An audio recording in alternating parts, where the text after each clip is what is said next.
ପ୍ରଶ୍ନ ପଚାରନ୍ତୁ। ଦାଦା ଆଜିର ଯୋଉ ଅଛି ଏ ଯୋଉ ରସୁଲ ହଜରତ ମହମ୍ମଦ ଇଏ କଣ ପାର୍ଟ ନା ଗୋଟିଏ ଜଣେ ଏକାଟିଆ? ଜଣେ ଏକୁଟିଆ ହଜରତ ରସୁଲ, ମାନେ ରସୁଲ ଶବ୍ଦର ଅର୍ଥ ଆଚାର୍ଯ୍ୟ, ବୁଝିପାରିଲ? ହଜରତ ମାନେ ହେଲା ପୟଗମ୍ବର, ତାଙ୍କର ପ୍ରେରିତ, ତାଙ୍କର ପ୍ରଫିଟ ହଜରତ ମହମ୍ମଦ, ପ୍ରଭୁ, ଆଚାର୍ଯ୍ୟ। ଗୋଟିଏ ଗୋଟିଏ ଉପାଧିଟା ଆଉ ଟାଇଟଲ ବୋଲି ଆପଣ ବୁଝିପାରିବେ ଆଉ। ହେଲା ଦାଦା ଆମେ ତ ଇତିହାସ ଦେଖିଲେ କଣ ଖାଲି ସେଇ ମହମ୍ମଦ ଆସିଥିଲେ ଆରବ କଣ୍ଟ୍ରିରେ ଯୀଶୁଙ୍କ ନାଁ ଦେଖୁଛୁ, ଆଉ କଣ ତା ପୂର୍ବରୁ କେହି ଆସିନାହାନ୍ତି? ଦେଖନ୍ତୁ, ହଜରତ ମୁସା, ଯେ କି ଏଇ ଇସଲାମ ସମ୍ପ୍ରଦାୟ ଆଉ ଆପଣଙ୍କର ଖ୍ରୀଷ୍ଟିଆନ ସମ୍ପ୍ରଦାୟର ମୂଳ ପିତା ହେଲା। ହଜରତ ମୁସାଙ୍କ ନାଁରୁ ସେଇଟା ତାପରେ ହଜରତ ঈଶା, ଇସାଇ ଧର୍ମ ଆମେ କହୁଛେ ଯୀଶୁ ଖ୍ରୀଷ୍ଟଙ୍କର। ତାପରେ ଲୋକମାନେ ହେଇଗଲେ, ମହମ୍ମଦଙ୍କ ଆସିଲା ପରେ ହେଇଗଲେ ସେମାନେ ଇସଲାମ। ତେଣୁ ସେମାନେ ତ କହନ୍ତି, ତାଙ୍କର କୋରାନରେ କୁଆଡେ ଲେଖା ଅଛି ଯେ ସାରା ପୃଥିବୀରେ କୁଆଡେ 1,20,000 ପୟଗମ୍ବର ଆସିଥିଲେ। ତା ଭିତରେ ତାଙ୍କର ହଜରତ ଇସ୍ମାଇଲ ଅଛନ୍ତି, ଆହୁରି ଅନେକଙ୍କ ନାଁ ଅଛି। କୋରାନରେ ପ୍ରାୟ 6-7 ଜଣଙ୍କର ନାଁ ଅଛି, ଯୋଉମାନେ କି ତାଙ୍କର ପ୍ରମୁଖ। ତ ଏତେ ସବୁ ପ୍ରମୁଖଙ୍କ ଭିତରେ ହଜରତ ମୁସା, ହଜରତ ঈଶା ଆଉ ହଜରତ ମହମ୍ମଦ, ଏଇ 3 ଜଣ ହଉଛନ୍ତି ପ୍ରୋମିନେଣ୍ଟ। ତା ଦାଦା ଆମେ ଯାହା ଦେଖୁଛୁ ଆଜିର ଟପିକରେ ଆପଣ କହିଲେ ମହମ୍ମଦ ମକା ପଳେଇ ଆସିଲେ କଣ ତାଙ୍କୁ ତାଙ୍କ ପୁଅ ନାତିକି ତାଙ୍କ ନାତି ଝିଅ ମକ୍କାରୁ ମଦିନା ଦୌଡ଼ିକି ପଳେଇଥିଲେ। ପଦିନା ମଦିନା। ଦୌଡି ପଡ଼ିଲେ, ଝିଅ ଜୋଇଁକି ମାରିଦେଲେ, ତାଙ୍କ ପୁଅକୁ ମାରିଦେଲେ, ହଁ ଯୀଶୁକୁ ତ ମାରିଦେଲେ। ମୁଁ କହିବା କଥା ହଁ। ତାହେଲେ ଏ ମଣିଷ ସାଧାରଣ ମଣିଷ ତ ତାଙ୍କ ଠାରୁ ଶକ୍ତିଶାଳୀ, ଯେହେତୁ ସେ ନିଜେ ନିଜକୁ ରକ୍ଷା କରିପାରୁନାହାନ୍ତି। ଶୁଣନ୍ତୁ, ପୁରୁଷୋତ୍ତମ ସବୁବେଳେ ହିଁ ନିଜକୁ କେବେ ରକ୍ଷା କରନ୍ତି ନାହିଁ। ସିଏ ଚାହାନ୍ତି ମଣିଷର ଆବେଗଟା ତାଙ୍କ ପ୍ରତି କଣ। ମଣିଷ ଯଦି ସେତିକି ଶକ୍ତିଶାଳୀ ହେଇ ଉଠିଥାନ୍ତା, ତାଙ୍କର ସଂଘ ଯଦି ସେତିକି ଶକ୍ତିଶାଳୀ ହେଇ ଉଠିଥାନ୍ତା, ତାହେଲେ ତାଙ୍କୁ ଅକାଳରେ ପ୍ରାଣ ଦବାକୁ ପଡିନଥାନ୍ତା।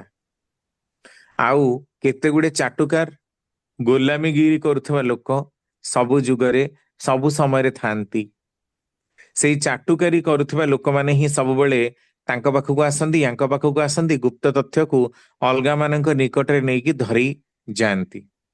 ସିଏ ଚାହିଁଲେ ବହୁତ କିଛି ପାରିବେ, କିନ୍ତୁ ତାଙ୍କର ଏସବୁରେ କିଛି ନବା ଦେବା ନାହିଁ। ଯଦି ମଣିଷ ତାଙ୍କର ପ୍ରୟୋଜନଟାକୁ ହିଁ ବୁଝୁନି, ସିଏ ଏଠି ରହିକି ନିଜକୁ ମୁଁ ଭଗବାନ, ମତେ ସବୁ ପୂଜା କର, ମୁଁ ଚାହିଁଲେ ପୃଥିବୀ ଓଲଟେଇ ଦେବି, ଏଇ ପ୍ରକାର କହିବାଟା ତାଙ୍କ ପାଖରେ ବି ଶୋଭା ଦିଏ ନା।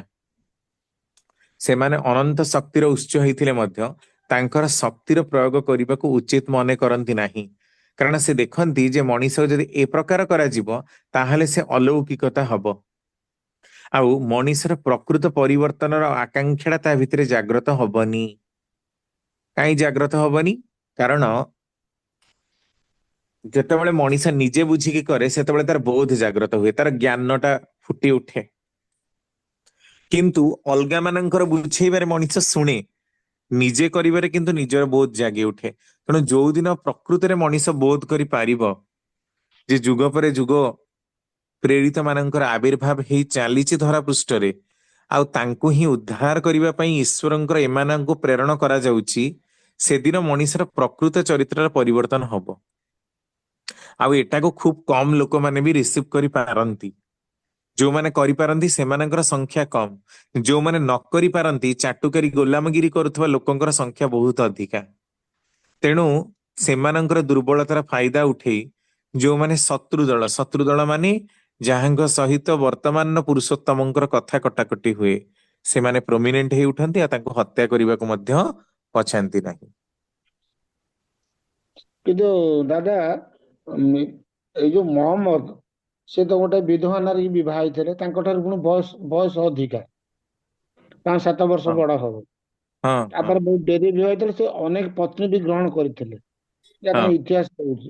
ହଁ। ଠାକୁର ଯୋଉ ବିବାହ ସଂସ୍କାର ଦେଲେ, ଗୋଟେ ନାରୀ ଠାରୁ ପୁରୁଷର, ମାନେ ପୁରୁଷ ଠାରୁ ନାରୀର ବୟସ କେତେ କମ ହବ, ଗୋଟେ ନାରୀଟା କୋଉ ଭଳିଆ ହବ, କିନ୍ତୁ କାହିଁ ଆ ଧରିକି ଆମେ ଆଙ୍କ ଭିତରେ କିଛି ଦେଖିବାକୁ ପାଉନୁ। ଶୁଣନ୍ତୁ, ପ୍ରଥମ କଥା କି ଯୋଉଟା ପ୍ରଥମ ବିବାହ କରିଥିଲେ, ଏହା କଣ ପ୍ରତିଲୋମ ବିବାହ ଥିଲା ନା? ଆମର ଅନୁସାରେ ଆମେ ବୁଝିବା କି ବୟସରେ ଯେହେତୁ ବଡ ଥିଲା, ବିଧବା ନାରୀର ବିବାହ ଥିଲା ତ ପ୍ରତିଲୋମ ବିବାହ ଥିଲା। ଆଉ ପ୍ରତିଲୋମ ବିବାହର ଫଳାଫଳଟା ବି ଆମେ ଦେଖିଲୁ, ସେଇମାନଙ୍କର ବଂଶରେ କେହି ରହିଲେନି। ସେଇ ଯୋଉ ଚାଲି ଯାଇଥିଲେ ତାଙ୍କର ଝିଅ, ତାଙ୍କର ନାତି ମାରିଥିଲେ, ମାନେ ତାଙ୍କର ସେ ପ୍ରଥମ ସ୍ତ୍ରୀର ହିଁ ମାନେ ସବୁ ସନ୍ତାନ ସନ୍ତତି ଥିଲେ। ତେଣୁ ସେ ସମୂଳେ ନିପାତ ଗଲେ। ତାପରେ ଜଣାଯାଏ କି ମହମ୍ମଦଙ୍କର 11ଟା ବିବାହ କରିଥିଲେ। କୋଉଠି ୱିକିପିଡିଆରେ କଣ ଅପସନାଲ ଲେଖିକି 13 ବୋଲି ଆଉ ଦିଟା ଲେଖା ହେଇଛି। ତ ଏଇ ସମସ୍ତଙ୍କ ଠାରୁ ତାଙ୍କର ସନ୍ତାନ ସନ୍ତତି ଥିଲେ ନା, ବିବାହ କରିଥିଲେ, କିଛିଙ୍କଠୁ ଥିଲେ। ଏଇ ପ୍ରକାର। ପୁଣି ଯାହାଙ୍କୁ ନେଇ ଗୋଟେ କଣ୍ଟ୍ରୋଭର୍ସି ହେଇଥିଲା ଯେ ସେ ଗୋଟେ 9 ବର୍ଷର ଝିଅକୁ ବିବାହ କରିଥିଲେ। କେମିତି ଜଣେ 50 ବର୍ଷ ବୟସରେ ଗୋଟେ 9 ବର୍ଷର ଝିଅଟାକୁ କେମିତି ବିବାହ କରିପାରିଲେ? ଝିଅ ମାନଙ୍କର କିଛି କାମ କି? ଏଇ ପ୍ରକାରର କଥା ଲେଖା ହେଇଛି କୋରାନରେ। ତ ତାଙ୍କର ଲୋକମାନେ କହନ୍ତି କୋରାନ ବିଷୟରେ ରିସର୍ଚ୍ଚ କରିବା ବାକି ଅଛି, ଏସବୁ କଥା ଭୁଲ ଲେଖା ହେଇଛି। ଯେତେବେଳେ ପ୍ରେରିତଙ୍କର ପାଖରେ କଥା ଆସିବ, ସେତେବେଳେ ଲୋକ ତାକୁ ମ୍ୟାନିପୁଲେଟ କରିବାକୁ ପଛେଇବେ ନାହିଁ। କିନ୍ତୁ କଥାଟା ହଉଛି ଯେ କୋଉ ପରିପ୍ରେକ୍ଷୀରେ ଏଇ ସବୁ ଘଟଣା ଘଟିଥିଲା, ତାର କଣ କୌଣସି ଅଛି କି? ଯେମିତି ଆମର ଲୋକମାନେ କହନ୍ତି କୃଷ୍ଣଙ୍କର 1,32,000 ପାଟବଂଶୀ, କିନ୍ତୁ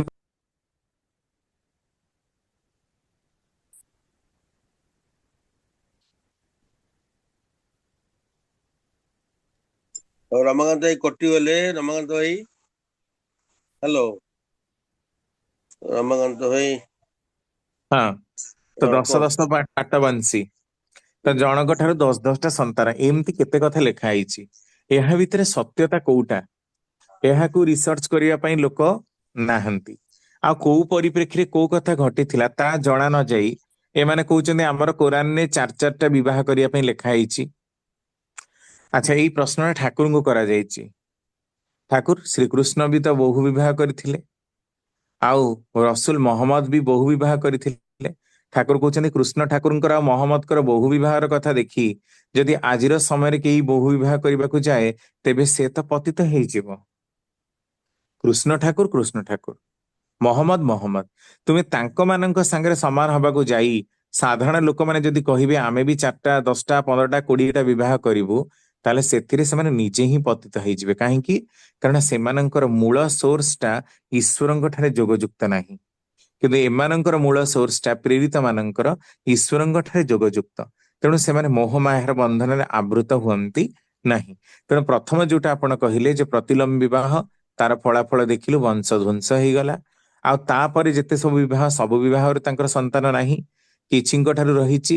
ଆଉ ଯୋଉମାନେ ବି ରହିଛନ୍ତି, ଆପଣ କଣ ଦେଖିଲେ କି ପରପର ସମୟରେ ସେମାନେ ତାଙ୍କର ଧର୍ମକୁ ପ୍ରଚାର କରିପାରିଲେ କି?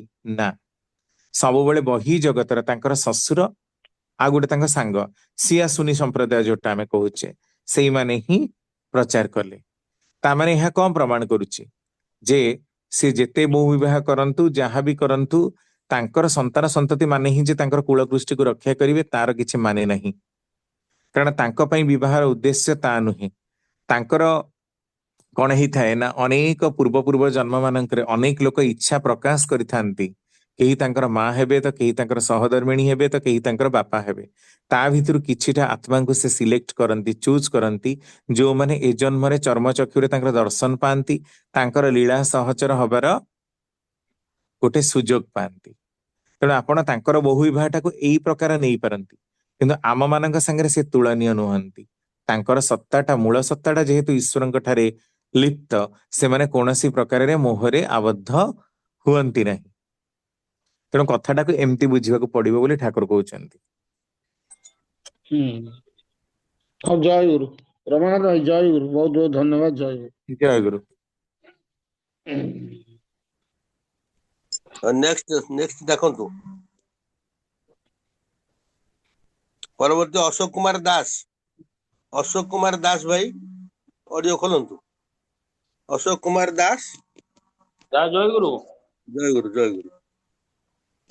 ଜୟ ଗୁରୁ ଦାସ, ଜୟ ଗୁରୁ। ଜୟ ଗୁରୁ, କୁହନ୍ତୁ ପ୍ରଶ୍ନ କଣ ଅଛି? ଦାଦା, ହୁଁ। ମୋର ରସୁଲ ମହମ୍ମଦ ଯିଏ, ଆଲ୍ଲାହ ରସୁଲ ମହମ୍ମଦ, ସିଏ କୋଉ ସ୍ତରରୁ ଆସିଛନ୍ତି? କୋଉ ସ୍ତରରେ ତାଙ୍କର? ଆମର ଯେ ଠାକୁର ହେଲେ ଅଷ୍ଟାଦଶ ସ୍ତରରେ, ତାହେଲେ ସିଏ କୋଉ ସ୍ତରର? ଏମିତି କୌଣସି ସ୍ତରର ବର୍ଣ୍ଣନା ତ ହେଇନି। ଆଜ୍ଞା ଆମେ ଯଦି ପୁରୁଷୋତ୍ତମର କ୍ୟାଟାଗୋରୀ ଦେଖିବା, ରାମ ହଉଛନ୍ତି 13ରୁ 14ତମ ସ୍ତର, କୃଷ୍ଣ ହଉଛନ୍ତି 14ରୁ 15ତମ ସ୍ତର, ଆଜ୍ଞା ଠାକୁର ହେଇଗଲେ 17ରୁ 18ତମ ସ୍ତର, ଅଷ୍ଟାଦଶ ସ୍ତର ଆମେ କହୁଛେ। ତ ମଝିରେ ଏଇ ଯୋଉ ରହିଲା 15, 16, 17, ଏଇ ଯୋଉ ସ୍ତର ତିନିଟା ରହିଲା, ଅଲଖ ଲୋକ, ଅଗମ ଲୋକ, ଅନାମୀ ଲୋକ, ଏଇ ସ୍ତର ଭିତରୁ କୋଉଠୁ ଗୋଟେ ହେଇଥିବେ ଆଉ।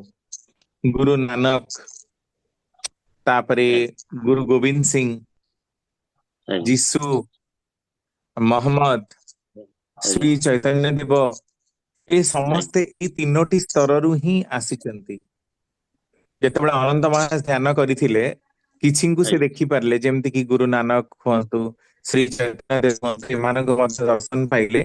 ଏମାନେ ହଉଛନ୍ତି ଏଇ ଯୋଉ ତିନୋଟା ସ୍ତର ରହିଲା, ଅଲଖ ଲୋକ, ଅଗମ ଲୋକ, ଅନାମୀ ଲୋକ, ଯୋଉ ରହିଛି, ଏଇ ତିନୋଟି ସ୍ତର ଭିତରୁ ସେମାନେ ଆସିଛନ୍ତି ଆଉ, ମାନେ ସେଇ ଲେଭେଲର ଆତ୍ମା ବୋଲି ଆପଣ ଧରନ୍ତୁ। ଆଜ୍ଞା। ତାହେଲେ ମାନେ ଇଏ ଅନନ୍ତନାଥ ଯେତେବେଳେ ତାଙ୍କୁ ଦେଖିଲେ ସେଇ ସେଇ ତିନିଟି ସ୍ତର ଭିତରେ ସେ ଦେଖିପାଇଲେ ଦାଦା। ହଁ ହଁ, ପ୍ରଥମ ସ୍ତର ଯୋଉଟା ରାମଙ୍କର ସ୍ତର, ଯେତେବେଳେ ସେଇଠିକି ଗଲେ ସିଏ, ସେତେବେଳେ ରାମାୟଣ ସମୟର ଆଭାସ ହେଲା, ରାମାୟଣ ଯୁଦ୍ଧର ଆଭାସ ହେଲା, ରାମଙ୍କର ମୁଖଟାକୁ ସେ ଦେଖିପାରିଲେ। ତା ଉପରକୁ ଗଲେ କୃଷ୍ଣଙ୍କର ସ୍ତର, ସେମିତି ବଂଶୀ ବାଦନର ସ୍ୱର, ପାଉଞ୍ଜିର ରୁଣଝୁଣ ସ୍ୱର, ଆଉ କୃଷ୍ଣଙ୍କ ସହିତ ରାଧାଙ୍କର ଉପସ୍ଥିତିକୁ ସେ ଦେଖିପାରିଲେ। ତାପରେ ଆଉ ସ୍ତର ଉପରକୁ ଗଲାନି, ତାପରେ ପୁଣି ଠାକୁରଙ୍କ ପାଖକୁ ଆସିଲେ, ଠାକୁରଙ୍କ ପାଖରେ ଆସି ଠାକୁର ପୁଣି ଗାଇଡ କଲେ, ତାପରେ ଆଉ ତିନୋଟା ସ୍ତର ଦେଖିଲେ। କିନ୍ତୁ ଅଲଖ ଲୋକ, ଅଗାମୀ, ଏମାନଙ୍କରେ କୌଣସି ପୁରୁଷୋତ୍ତମତାର ଅଧିପତି ବୋଲି ସେ ଆଉ ଦେଖିବାକୁ ପାଇଲେନି, ବା ଯଦି ବି କେହି ଅଧିପତି ଥାଆନ୍ତି ବର୍ତ୍ତମାନ ସୁଦ୍ଧା ସେମାନଙ୍କର ଆଗମନ ହେଇନି। କିନ୍ତୁ ଦେଖିଲେ ଅନେକ ଉନ୍ନତ ଆତ୍ମା ମାନେ ସେଇ ସ୍ତରରେ ଆସି ମିଶି ଯାଉଛନ୍ତି, ସ୍ତର ଉପରକୁ ଯାଉଛି, ପୁଣି ସ୍ତରରେ ଆସିକି ମିଶି ଯାଉଛନ୍ତି। ତ ସେଇ ସେଇ ସ୍ତରରୁ ହେଇଥିବେ କୋଉଟା ଗୋଟେ ଆଉ। ଆଜ୍ଞା ଆଜ୍ଞା। ଆଉ ଦାଦା ଏଇ ଯୋଉ ତାଙ୍କର ମୁସଲିମ ସମ୍ପ୍ରଦାୟର ଯୋଉ ନିୟମ ଅଛି, ଆମର କେବଳ ତାଙ୍କର ମା ପେଟର ମାନେ ଝିଅକୁ ଛାଡିଦେଲେ, ଭଉଣୀକି ଛାଡିଦେଲେ, ସେମାନେ ଅନ୍ୟ ରିଲେଟିଭ ମାନଙ୍କୁ ମ୍ୟାରେଜ କରିପାରୁଛନ୍ତି। ଏଇଟା କି ପ୍ରକାର ସଂସ୍କାର ଠାକୁର ମାନେ ପୁରୁଷୋତ୍ତମ କଣ ଏଇ ସଂସ୍କାର ଟା ତାଙ୍କୁ ଦେଇଛନ୍ତି, ନା ତାଙ୍କର କଣ ନା ସିଏ ମନକୁ ସେଟା ତିଆରି କରିଛନ୍ତି ଦାଦା? ପ୍ରଥମ କଥା ଏଇଠି କହି ରଖେ କି ଅନେକ କଥା ଲୋକମାନେ ତାଙ୍କର ଯିବା ପରେ ତାକୁ ମ୍ୟାନିପୁଲେଟ କରିଛନ୍ତି, ବୁଝିଲେ କି? ଏଇ ଆଜ୍ଞା ଯୋଉ କୋରାନ, ଯିଏ ତାଙ୍କର ଜିବ୍ରାଇଲ ଥିଲା, ସେ ତ କିଛି ପାଠ ପଢିନଥିଲେ, ମହମ୍ମଦ କିଛି ପଢି ହିଁ ନଥିଲେ, ସେ ଲେଖି ପାରୁନଥିଲେ। ତେଣୁ ସେ ଡାକୁଥିଲେ, ଜିବ୍ରାଇଲ ଆସିକି ଲେଖୁଥିଲା। ଜିବ୍ରାଇଲ କିଏ? ନା ସ୍ୱର୍ଗର କୁଆଡେ ଦୂତ ଗୋଟେ, ଯାହା ବି ହଉ। ଆଜ୍ଞା ପର ଆଜ୍ଞା ସମୟରେ ସିଆ ଆଉ ସୁନ୍ନି ସମ୍ପ୍ରଦାୟ ହେଲା। ତେଣୁ ଏଇ ଯୋଉ ବିବାହର କଥାଟାକୁ ସିଏ ଯେ କୋରାନରେ ଲେଖିଥିବେ, ତାର କିଛି ମାନେ ନାହିଁ। ଆମେ ଜମା କହିପାରିବାନି କୋଉଟା ଠିକ କୋଉଟା ଭୁଲ। 1400 ବର୍ଷ ତଳେ ସିଏ କଣ ଲେଖିଥିଲେ? ଆଚ୍ଛା, ତାହେଲେ ସେ ବହିଟା ପୁଣି କେତେ ଦିନ ରହିଲା? ମତେ କୁହନ୍ତୁ, ଗୋଟେ ବହି କେତେ ଦିନ ରହିବ? ଆଚ୍ଛା, ଆଜ୍ଞା ତାଳପୋଥିର କଥା ବି କୁହନ୍ତୁ, ବହି ନଥିଲା, ତାଳପୋଥି, ତାଳପୋଥିଟା କେତେ ଦିନ ରହିବ? 100, 200, ଏତିକି, ତାଠୁ ତ ଆଉ ଆଜ୍ଞା ରହିବନି। ତାପରେ ନାଇଁ ପୁଣି ଆଉଥରେ ତାକୁ ଉତ୍ତରା ଯାଇଥିବ ନିହାତି। କାରଣ ଆଜ୍ଞା ଯେତେବେଳେ ଆପଣ କୁହନ୍ତୁ, ଆମର ଯୋଉ ତାଳପୋଥି ହିଁ ସେତେବେଳେ ଥିଲା, ଆଉ ତ କିଛି ନଥିଲା ଲେଖିବା ପାଇଁ, ପେପର ଫେପର ତ ଉଦ୍ଭାବନ ହେଇପାରିନି ନା, ନା ମେସିନ ଆଜ୍ଞା ଥିଲା କି ପ୍ରିଣ୍ଟ କଲା ଭଳିଆ ଆଜିର। ତେଣୁ ନିଶ୍ଚିନ୍ତ ରୂପରେ ତାହା ଉତ୍ତରା ଯାଉଛି, ଗୋଟେ ଭର୍ସନରୁ ଆଉ ଗୋଟେ ଭର୍ସନ ଯେମିତି ଆମେ ଟ୍ରାନ୍ସଲେଟ କରୁଛେ, ତାହା ଉତ୍ତରା ଯାଉଛି। ତେଣୁ ମୂଳରେ କଣ ଲେଖା ହେଇଥିଲା, କୋଉଠୁ ବିକୃତି ହେଇଛି, ସେଟା ବି କହିବା ନିଶ୍ଚିନ୍ତ ରୂପରେ କଷ୍ଟସାଧ୍ୟ। ଠାକୁର କହୁଛନ୍ତି, ମୋର ତ ମନେ ହୁଏ ଏ ପ୍ରକାର କିଛି ନଥିଲା। ତେଣୁ ଠାକୁରଙ୍କର ମନେ ହୁଏ ମାନେ ତାହା ହିଁ ଥିଲା। ତ ୟାକୁ ପର ସମୟରେ କଣ ହେଇଛି ନା, ଲୋକମାନେ ନିଜ ସୁବିଧା ଅନୁସାରେ ତାକୁ ହଦିସ କରି, ତାକୁ ସରିଫ କରି ମଡିଫାଏ କରିଛନ୍ତି। ଏ ସବୁ ଆମର ପୁରାଣ ଶାସ୍ତ୍ର ବି ସେମିତି ହିଁ ହେଇଛି। ତେଣୁ ମଡିଫାଏ କରାଯାଇଛି ବହୁତ ଗୁଡେ। ଯେମିତି ଖ୍ରୀଷ୍ଟିଆନ ମାନଙ୍କର ଓଲ୍ଡ ଟେଷ୍ଟାମେଣ୍ଟ, ନ୍ୟୁ ଟେଷ୍ଟାମେଣ୍ଟ, ଆମେ ବର୍ତ୍ତମାନ ଯୋଉଟା ପାଉଛେ ସେଇଟା ନ୍ୟୁ ଟେଷ୍ଟାମେଣ୍ଟ। ତାକୁ ପର ସମୟରେ ଆହୁରି ମଡିଫାଏ କରାଯାଇଛି। ଯୀଶୁଖ୍ରୀଷ୍ଟ 2000 ବର୍ଷ ପୂର୍ବେ କଣ କହିଥିଲେ? ଓଲ୍ଡ ଟେଷ୍ଟାମେଣ୍ଟରେ ଯୀଶୁଙ୍କର ଜୀବନୀ ଥିଲା। ଆଜି ଓଲ୍ଡ ଟେଷ୍ଟାମେଣ୍ଟ ବି ଉପଲବ୍ଧ ନୁହେଁ। ତେଣୁ କଥା ହଉଛି କଣ ନା, ଲୋକମାନେ ଯେତେବେଳେ ସମୟ ଗଡିଯାଏ, ଯେତିକି କଥା ତାଙ୍କ ବିଶ୍ୱାସରେ ଆସେ ତାକୁ ରଖନ୍ତି, ଯୋଉଟା ଅଲୌକିକ ବୋଲି ଲାଗେ ତାକୁ କାଟି ଦିଅନ୍ତି। ପୁଣି କେତେ ଗୁଡେ କଥା ନିଜର ପ୍ରବୃତ୍ତି ଅନୁସାରେ ପକେଇ ଦେଲେ ଧର୍ମଟାକୁ ତ ଲୋକ ଅନୁସରଣ କରିବେ ହିଁ କରିବେ। ସେତେବେଳେ ତ ବିଜ୍ଞାନର ଏତେ ଅଗ୍ରଗତି ହେଇନି, ଲୋକ ଏତେ କ୍ୱେଶ୍ଚିନ୍ କରୁନାହାନ୍ତି, ବିପ୍ଳବୀ ଚିନ୍ତାଧାରା ଲୋକଙ୍କର ନାହିଁ। ତେଣୁ ଜୋର ଜବରଦସ୍ତ କେତେ ଗୁଡେ ଭଲ ନୀତି ଆଉ କେତେ ଗୁଡେ ନିଜର ସୁହେଇଲା ଭଳି ନୀତିକୁ ଯୋଉମାନେ ସୋ କଲ୍ଡ ବଡ ବଡ ଲୋକ ଥାଆନ୍ତି ସେମାନେ ସେଇ ପ୍ରକାରରେ ମ୍ୟାନିପୁଲେଟ କରନ୍ତି। କାରଣ ଇସଲାମ ଧର୍ମ ଯୋଉ ହେଲା ବା ଯୋଉ ବି ଧର୍ମ ହେଲା, କଣ ଗୋଟେ ଦିନରେ କୋଉ ବି ଧର୍ମ ହେଇଛି କି? ନାହିଁ। ନାଇଁ ସେଟା ହଁ ବଢିବାକୁ ଟାଇମ ଲାଗିଥିବ। ଆଜିର ତ ସୋସିଆଲ ମିଡିଆର ଏଇଟା ଟାଇମ ନୁହେଁ, ଏଟା ଅଫଲାଇନ ର ସମୟ, ଯୋଉଠି ଗୋଟେ ଜାଗାକୁ ଆଉ ଗୋଟେ ଜାଗାକୁ ବି ଚାଲିକି ଯିବାକୁ ପଡୁଥିଲା। ଘଣ୍ଟା ଘଣ୍ଟାର ସମୟ, ଦିନ ଦିନର, ମାସ ମାସର ସମୟ ଲାଗୁଥିଲା। ତେଣୁ ଗୋଟେ ହଁ ଜାଗାକୁ ଆଉ ଗୋଟେ ଜାଗାକୁ ଯିବାକୁ କଥାର ମଡିଫିକେସନ ହେଇଯାଏ। ଅରିଜିନାଲି କଣ କୁହାଯାଇଥିଲା ଲୋକ ତାକୁ ବୁଝି ପାରନ୍ତିନି। ହଁ, ତେଣୁ ଏଇ ସବୁ ସମସ୍ୟାଟା ରହିଛି। ତେଣୁ ପ୍ରକୃତରେ କଣ ଥିଲା କଣ ନାହିଁ ତା ଆମେ କହିପାରିବାନି, କିନ୍ତୁ ଏଇ ପ୍ରକାର ବିବାହକୁ ଠାକୁର ସମର୍ଥନ କରିନାହାନ୍ତି। ଆଉ ଦାଦା ଯୋଉ ବିଧାନ ଠାକୁର ଦେଇଛନ୍ତି, ଆମର ବିବାହ ବିଭ୍ରାଟ ଯେଟା ହଉଛି, ଯେଟା ସମଗୋତ୍ରରେ ବିବାହ ହେଲେ ଯୋଉ ପ୍ରକାର ତାର କୁପରିଣତି ଘଟୁଛି, ତେଣୁ ଆଙ୍କର ଧରନ୍ତୁ ଇଏ ତ ସମ ରକ୍ତ ସମ ଗୋତ୍ର ସମ ଇଏ ବଂଶ ଭିତରେ ସବୁ ହେଇଯାଉଛି। ତେଣୁ ସେଠି ତ ତାଙ୍କର କୁପରିଣତି ନିହାତି ଘଟୁଥିବ ନା ଘଟିବାର ନିହାତି ସୁବିଧା। ଘଟୁଛି, ଏଥିରେ କହିବାରେ କଣ ଅଛି?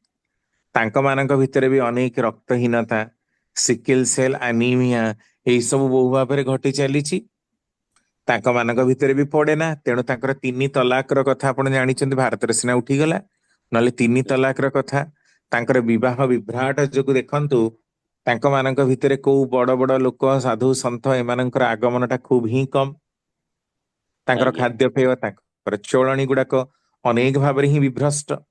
ତେଣୁ ତାଙ୍କ ମାନଙ୍କର ଲୋକମାନେ କେତେ କ୍ରୁର, କେତେ ହିଂସ୍ର, କେତେ ଖଳ ପ୍ରକୃତିର।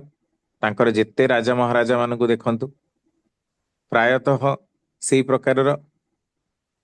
ତେଣୁ ଏସବୁ ବିବାହ ବିଭ୍ରାଟର ଫଳ। ସାଧାରଣତଃ ଦେଖାଯାଏ ସେଇମାନଙ୍କୁ ସେମାନେ ହଠାତ୍ ଉତ୍ତେଜିତ ହେଇଯାଆନ୍ତି। ଆମେ ଯାହା ମାନେ ହଁ, ଆମ ସମାଜ ଭିତରେ ସେଇଟା ଦେଖୁଛୁ। ଖାଦ୍ୟର ପ୍ରଭାବ। ଆଜ୍ଞା ବିରିୟାନୀ, ସ୍ପାଇସ୍, ମସଲା ଯୁକ୍ତ ଖାଦ୍ୟ, ଏଇଟା ତାର ଆଜ୍ଞା ପ୍ରଭାବ। ହଁ ହଁ ହଁ ହଁ ଦାଦା, ଠିକ ଠିକ। ଆଉ ଦାଦା ତାଙ୍କର ତ ପିଆଜ ରସୁଣ ଇତ୍ୟାଦି ଉପରେ ବେଶୀ ଗୁରୁତ୍ୱ ତାଙ୍କର କିନ୍ତୁ ଦାଦା ଏଇ ଯୋଉ ଆମର ଧରନ୍ତୁ ସନ୍ତାନ ସଂଖ୍ୟା ଦେଖାଯାଏ ତାଙ୍କର ଅଧିକ ଆରେ ଆମ ଅଧିକା ତୁଳନାରେ। ବାହାଘର ହେଲେ ଅଧିକା ହବନି? ଯଦି ଜଣକା 5ଟା 7ଟା ବାହାଘର ହେବେ ତାହେଲେ ଅଧିକା ହବନି? ଆଜ୍ଞା ଯେମିତି ଆପଣ ଜାଣିଛନ୍ତି ଉସାମା ବିନ୍ ଲାଡେନ, ସେ କେତେଟା ବାହାଘର ହେଇଥିଲା? 17ଟା। ତାର ପିଲା ସଂଖ୍ୟା କେତେଟା ଥିଲା? 54ଟା। ହବନି? ଠିକ ଠିକ ଅଛି। ହଉ ଦାଦା ସେମିତି ଠିକ ବହୁତ। କହୁଛନ୍ତି। ଆଚ୍ଛା, ଚାଇନାରେ କଣ ନଥିଲା? ଚାଇନାର ଯିଏ ପ୍ରଥମ ରାଜା ଥିଲେ ସି ହୁଆଙ୍ଗ ତି, ତାଙ୍କର ତ 141 ଜଣ ସନ୍ତାନ ଥିଲେ। ଯେ ଚାଇନାର ବିଶାଳ ପ୍ରାଚୀର ନିର୍ମାଣ କରେଇଥିଲେ। ତେଣୁ ରାଜା ମହାରାଜା ମାନେ ବହୁ ବିବାହ କରୁଥିଲେ। ତା ଭିତରେ ସାଧାରଣ ଲୋକ ଯୋଉମାନଙ୍କର ପଇସା ପତ୍ର ଥିଲା, ଆଗ ଆଜ୍ଞା କାଳରେ ଆକ୍ଚୁଆଲି ବହୁତ ଗରିବ ଲୋକ ଥିଲେ। ଯୋଉ ବାପା ମାନେ ପାରୁ ନଥିଲେ ତାଙ୍କର ଝିଅ ମାନଙ୍କୁ ଭଲରେ ଚଳିବା ପାଇଁ, ସେମାନେ ଧନୀ ଲୋକମାନଙ୍କୁ ଟେକି ଦଉଥିଲେ। ତ ସେମାନେ ବହୁ ବିବାହ କରିପାରୁଥିଲେ। ସେତେବେଳେ ସମାଜ ସେମିତି ଥିଲା। ତେଣୁ ବହୁ ବିବାହ ହେଇଛି ମାନେ ଅବଭିୟସଲି ତାଙ୍କର ମାନେ ଅଧିକା ସନ୍ତାନ ଆସିବେ। ଏବେ ବି ମୋର ମନେ ଅଛି ଓଲା ଉବେର ରେ ଯେତେବେଳେ ମୁଁ ଯାଏ, ଅନେକ ମୁସଲିମ ପିଲାମାନେ ଅଟୋ ଚଲାନ୍ତି, କାର ଚଲାନ୍ତି। ସେମାନେ କହନ୍ତି ଆମେ ଆମ ଘରେ 6-7ଟା ସନ୍ତାନ। ଆଜିର ହଁ ଟାଇମ ରେ ବି ସେମାନେ 7ଟା ପିଲା ଜନ୍ମ କରୁଛନ୍ତି। ତା ଭିତରୁ ତା ବାପା ବି ସାଇକେଲ ଦୋକାନ ଦେଇଛି, ପିଲା ବି ସାଇକେଲ ଦୋକାନ ଦେଇଛି। ତେଣୁ ତାଙ୍କ ଭିତରେ ଲଣିନ ଲୋକମାନଙ୍କର ସଂଖ୍ୟା ଆମେ ଖୁବ କମ ପାଉ। ଅଧିକା ସନ୍ତାନ ହେଲେ ପ୍ଲେସମେଣ୍ଟ ବି କମିଯିବ। ବାପା ମାଙ୍କର ଗୋଟେ ପିଲାକୁ ତ ବଢେଇବା ସମ୍ଭବ ହଉନି, ଏତେ ପିଲାଙ୍କୁ ବଢେଇବ କେମିତି? ତେଣୁ ତାଙ୍କ ପାଇଁ ଉପଯୁକ୍ତ ଭାବରେ ମାନେ ପ୍ଲେସମେଣ୍ଟ ଟା ବି ପାଇବେନି। ତେଣୁ ବହୁତ ଗରିବୀ। ଯେତେ ଇସଲାମିକ କଣ୍ଟ୍ରି ଆପଣ ଦେଖନ୍ତୁ, କେବଳ ସାଉଦି ଆରବ, ମାଲେସିଆ ଏମିତିକୁ କିଛିଟାକୁ ଛାଡିଦେଲେ 60ରୁ ଅଧିକା ମୁସଲିମ କଣ୍ଟ୍ରି। ତେଣୁ ଗରିବ ପଣଟା ବି ବହୁତ। ଏଇଟା କି ଭାବଟା? ଅଧିକା ବିବାହ କରିବା, ନିଜର କାମ ଭାବକୁ ଅଧିକା ଭାବରେ ବିନିଯୋଗ କରିବା, ଏଟାକୁ ଶିଶ୍ନ ଉଦର ପରାୟଣ ଭାବ କହନ୍ତି, ଯାହାର ପରିଣାମ ହେଲା ଦାରିଦ୍ର୍ୟ ବ୍ୟାଧି। ତେଣୁ ଆଜି ଅନେକ ମୁସଲିମ କଣ୍ଟ୍ରି ଗୁଡାକରେ ଦରିଦ୍ରତାର ବି ଚରମ ସୀମା। ଏଇଟା ତାର ବି ଗୋଟେ ଫଳ। ଦାଦା ଆମେ ଆମର ଗୋଟେ ଲକ୍ଷ୍ୟ ରହୁଛି, ଆମେ ଦାଦା ଏଇ ଯୋଉ ମୂର୍ତ୍ତି ପୂଜା କରୁଛୁ କି ମୂର୍ତ୍ତି ଆମର ଗୋଟେ ଆଗରେ ଗୋଟେ ଆମେ କାହାକୁ ଉଦାହରଣ ରଖିକି ବା ଲକ୍ଷ୍ୟ ରଖିକି ଆମେ ସାଧନା କରୁଛୁ।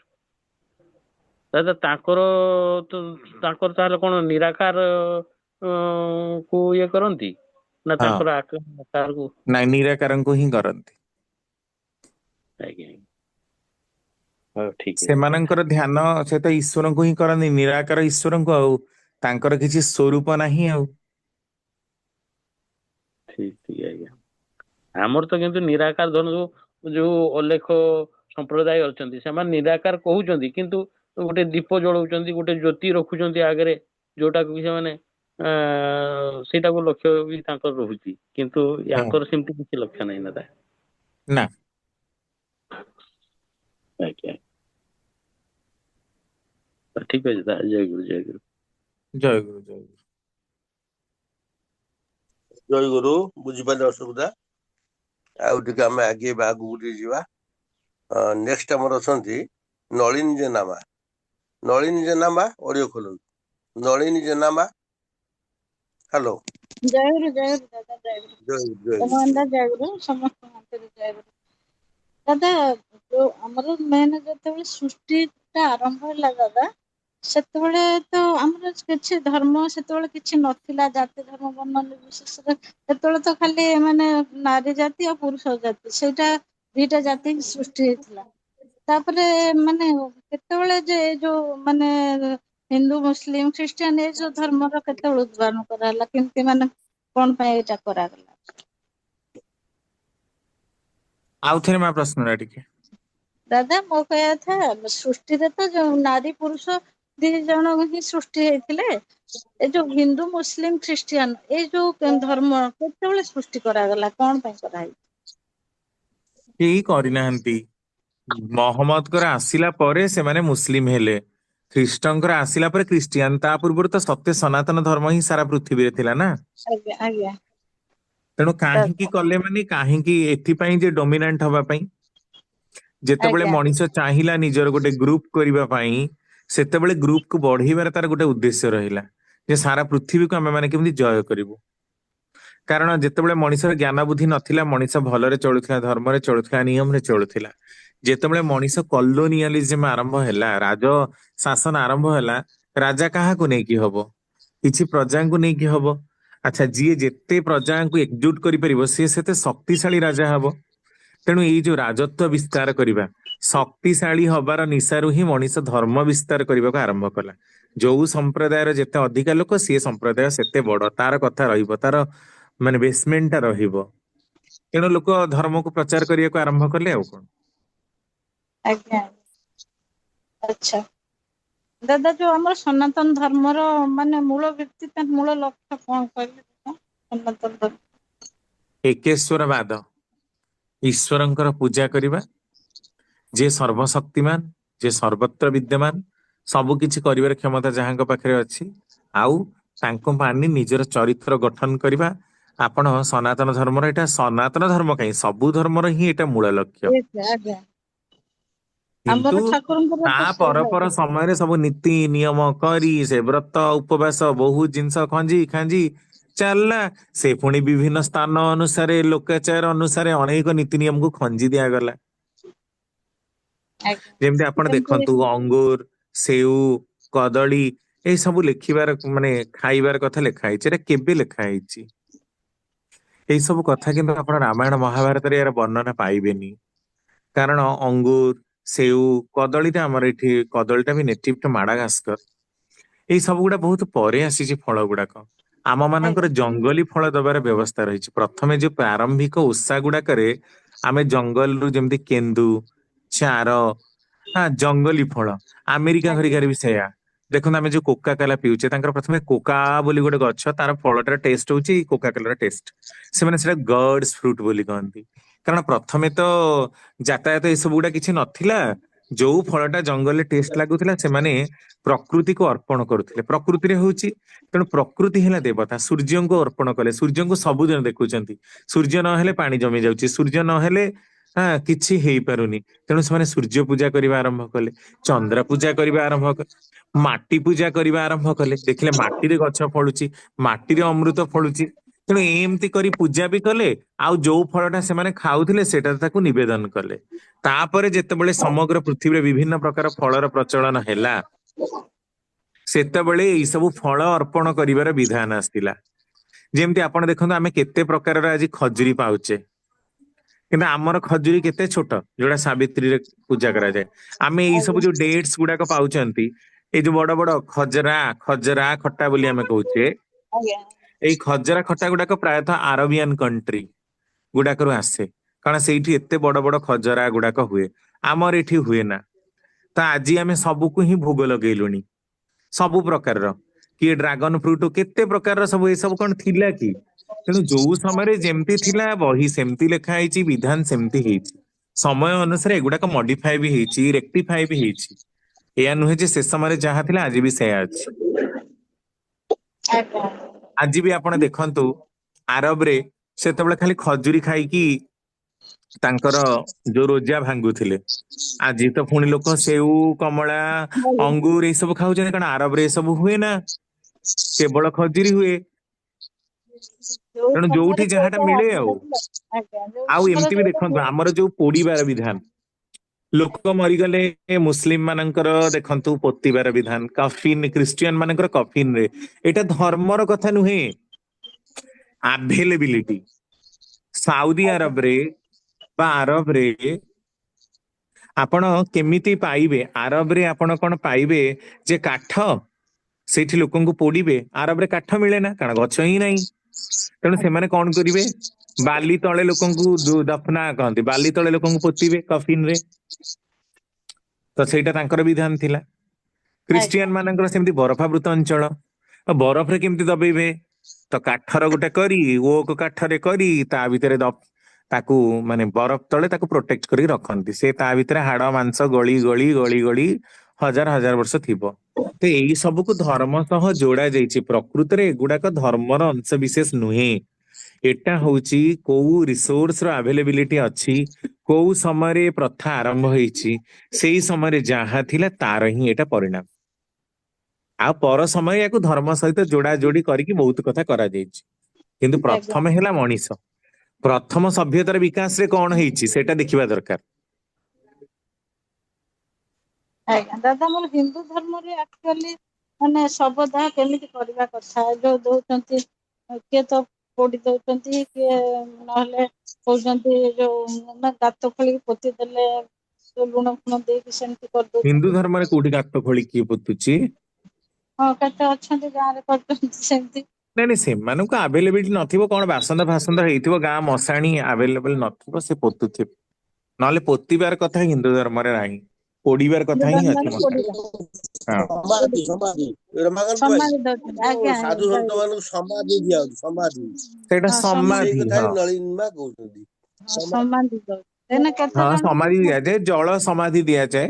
ହଁ। ଆଜ୍ଞା କେତେ ଜଣଙ୍କୁ ଦାଦା ଗାଁରେ ବି ମାନେ ପୋତା ପୋତି କରନ୍ତି, ମୁଁ ଦେଖିଛି, ଯୋଉଟା କି ଲୁଣ ସେ ଫୁଣ ଦେଇକି କରୁଛନ୍ତି, ସେଇଟା କିନ୍ତୁ ବହୁଳ ପ୍ରଚଳିତ ନୁହେଁ। ସାରା ଭାରତ ବର୍ଷରେ ଯୋଉ ବିଧାନଟା ପ୍ରଚଳିତ, କାରଣ ଭାରତରେ କାଠର ଆଭେଲେବିଲିଟି ବହୁତ ଅଧିକା ନା। ତେଣୁ ସେମାନେ ପୋଡିଦେଲେ କିଛି ନା କିଛି କାଠରେ ତାକୁ ଜଳିବେ, ଜଳିଦେଲେ ପୁରା ସବୁ ସରିଗଲା। ନା ସେ ଆଜ୍ଞା ଶରୀରକୁ ନେଇକି ଆଉ ତନ୍ତ୍ର ମନ୍ତ୍ର କେହି କରିପାରିବେ, ନା ସେଗୁଡାକ ବାୟୁମଣ୍ଡଳ ପ୍ରଦୂଷଣ କରିବ। ତେଣୁ ଦିଅ ତାକୁ ପୋଡି ଦିଅ। ପୋଡିଦେଲେ କାରଣ ଏଠି ସବୁ। ଆଭେଲେବିଲିଟି ଅଧିକା। ୟୁରୋପିଆନ କଣ୍ଟ୍ରି ଗୁଡାକରେ କାଠ ନାହିଁ, ସେଠି ବରଫାବୃତ ଥାଏ ପ୍ରାୟତଃ ସମୟରେ। ତ ସେମାନେ ପୋଡିବାର କଥା ଭାବି ହିଁ ପାରିବେନି। ଆଜ୍ଞା ଆଜ୍ଞା ଦାଦା, ଜୟଗୁରୁ, ଧନ୍ୟବାଦ ବହୁତ। ଅଲଗା ପ୍ରଶ୍ନ ଦିଅନ୍ତୁ ଦାଦା। ଜୟଗୁରୁ। ଆଉ ପ୍ରଶ୍ନ କିଛି ନାହିଁ ନଳିନୀ ମା? ଆପଣଙ୍କର ସରିଗଲା? ହଉ ଠିକ ଅଛି। ନଳିନୀ ମା କଣ ଆଜି ଚୁପଚାପ ରହିଗଲେ? ହଉ, ନେକ୍ସଟ ଆମର ଡକ୍ଟର କଳ୍ପନା ଦଳେଇ ମା। ଡକ୍ଟର କଳ୍ପନା ଦଳେଇ ମା, କୁହନ୍ତୁ। ଦାଦା ଜୟଗୁରୁ, ସମସ୍ତଙ୍କୁ ଜୟଗୁରୁ।